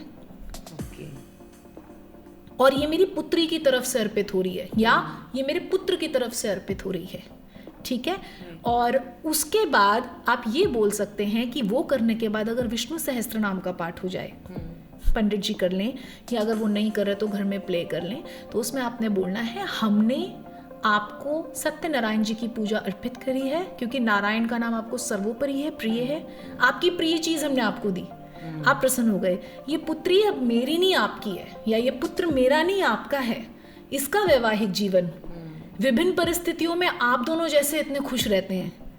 ठीक है, जैसे आप देखो चूहा सांप का आहार है, अब गणेश जी का चूहा भी वहीं रहता है और शिव जी के गले में सांप भी वहीं है, सब मित्र बन के बैठे हुए, किसी को किसी से प्रॉब्लम नहीं है। तो विभिन्न परिस्थितियों में जैसे आप एक पारिवारिक आदर्श स्थापित करते हैं, मेरे पुत्र या मेरी पुत्री का घर भी वैसा ही खूबसूरत हो, क्योंकि आएंगी ऐसी परिस्थितियां, उस समय ये शांत आराम से रहें। ये एक सबसे प्यारा उपाय। और अगर ये भी नहीं होता, आप बोलो जी मैं नहीं कर सकता, तो आपकी बेटी ओम नमो नारायण का जाप कर ले। बेटा अगर वो भी नहीं कर सकता तो माता उसके उपलक्ष्य में कर सकती है। ठीक है, जब तक विवाह कार्य संपन्न नहीं हो जाता एवरी डे। ओके। और ये आप ऑड नंबर्स में कर सकते हो, 1 माला, 3 माला, 5 माला, 7 माला, क्योंकि वो डिवाइड नहीं होते, उसको तोड़ा नहीं जा सकता, इसलिए ऑड नंबर्स की महिमा बताई गई है। ठीक है, तो आप उसमें कर सकते हैं, और उसमें माता बोल सकती है, बच्चा बोल सकता है, और सबसे अच्छा है कुछ भी नहीं करता है ना, उसको बोलो यार तुम भोजन तो करा सकते हो प्रभु को, खाना खिला के जाओ, उनसे कोई रिश्ता स्थापित कर लो। ये बहुत ज़रूरी होता है। वो नहीं कर पा रहे, बच्चे नवयुवक आजकल के नहीं मानते, तो माता कर सकती है। माता बोल सकती है मेरे पुत्र का विवाह है, आप सबने शादी में आना है, और अगर इस विवाह में आगे कोई भी आपको दुर्घटना दिखती है तो इसको विवाह से पहले ही विच्छेद। अब आप बोलेंगे कैसी, शुरुआत में ही विच्छेद की बात कर दी, पर शुरुआत का कष्ट अच्छा है अगर आगे ना आए तो बिल्कुल ठीक है। तो कोई योग होगा ना, एस्ट्रोलॉजी में कहते हैं कोई योग होता है किसी का कहीं टूटने का, विवाह टूटने का। तो कई बार किसी के साथ रिलेशनशिप हो जाता है और वो टूट जाता है, जिसको लोग बहुत घबराते, रही क्या हो गया। हो सकता है कोई योग कट गया है आपका, 50% ऑफ दैट थिंग जो आगे आनी थी वो उसमें सम अप हो चुका है। नाउ द 50% इज रिमेनिंग, वो हम पूजा पाठ से कवर अप कर सकते हैं, तो दैट कैन बी डन। तो वो आप करवा सकते हैं। और सबसे सुंदर है, कुछ भी ना हो रहा हो तो शालग्राम और तुलसी जी का विवाह करवा दीजिए। तुलसी जी को बेटी मान लीजिए, शालग्राम जी को अपने घर का बेटा मान लीजिए, आपकी मर्जी है। ठीक है, उनका विवाह करवाइए और एक ऐसे मंदिर में वो रहें जहाँ पे पंडित जी उनकी सेवा करते हों, ये आपका फर्ज है। तो इससे खूबसूरत और कोई उपाय हो ही नहीं सकता। बहुत बढ़िया, बहुत खूब।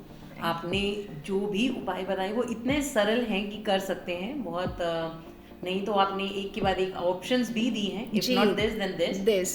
और इसके साथ साथ जो हमने भागवत से शुरुआत की थी इस पॉडकास्ट की, वहाँ से लेकर अब तक एक खूबसूरती बनी रही, और भगवान ने आपको सच में अपना बच्चा मानकर आप पे इतनी कृपा की कि उन्होंने आपका हाथ थामा आपको भागवत के साथ जोड़ दिया।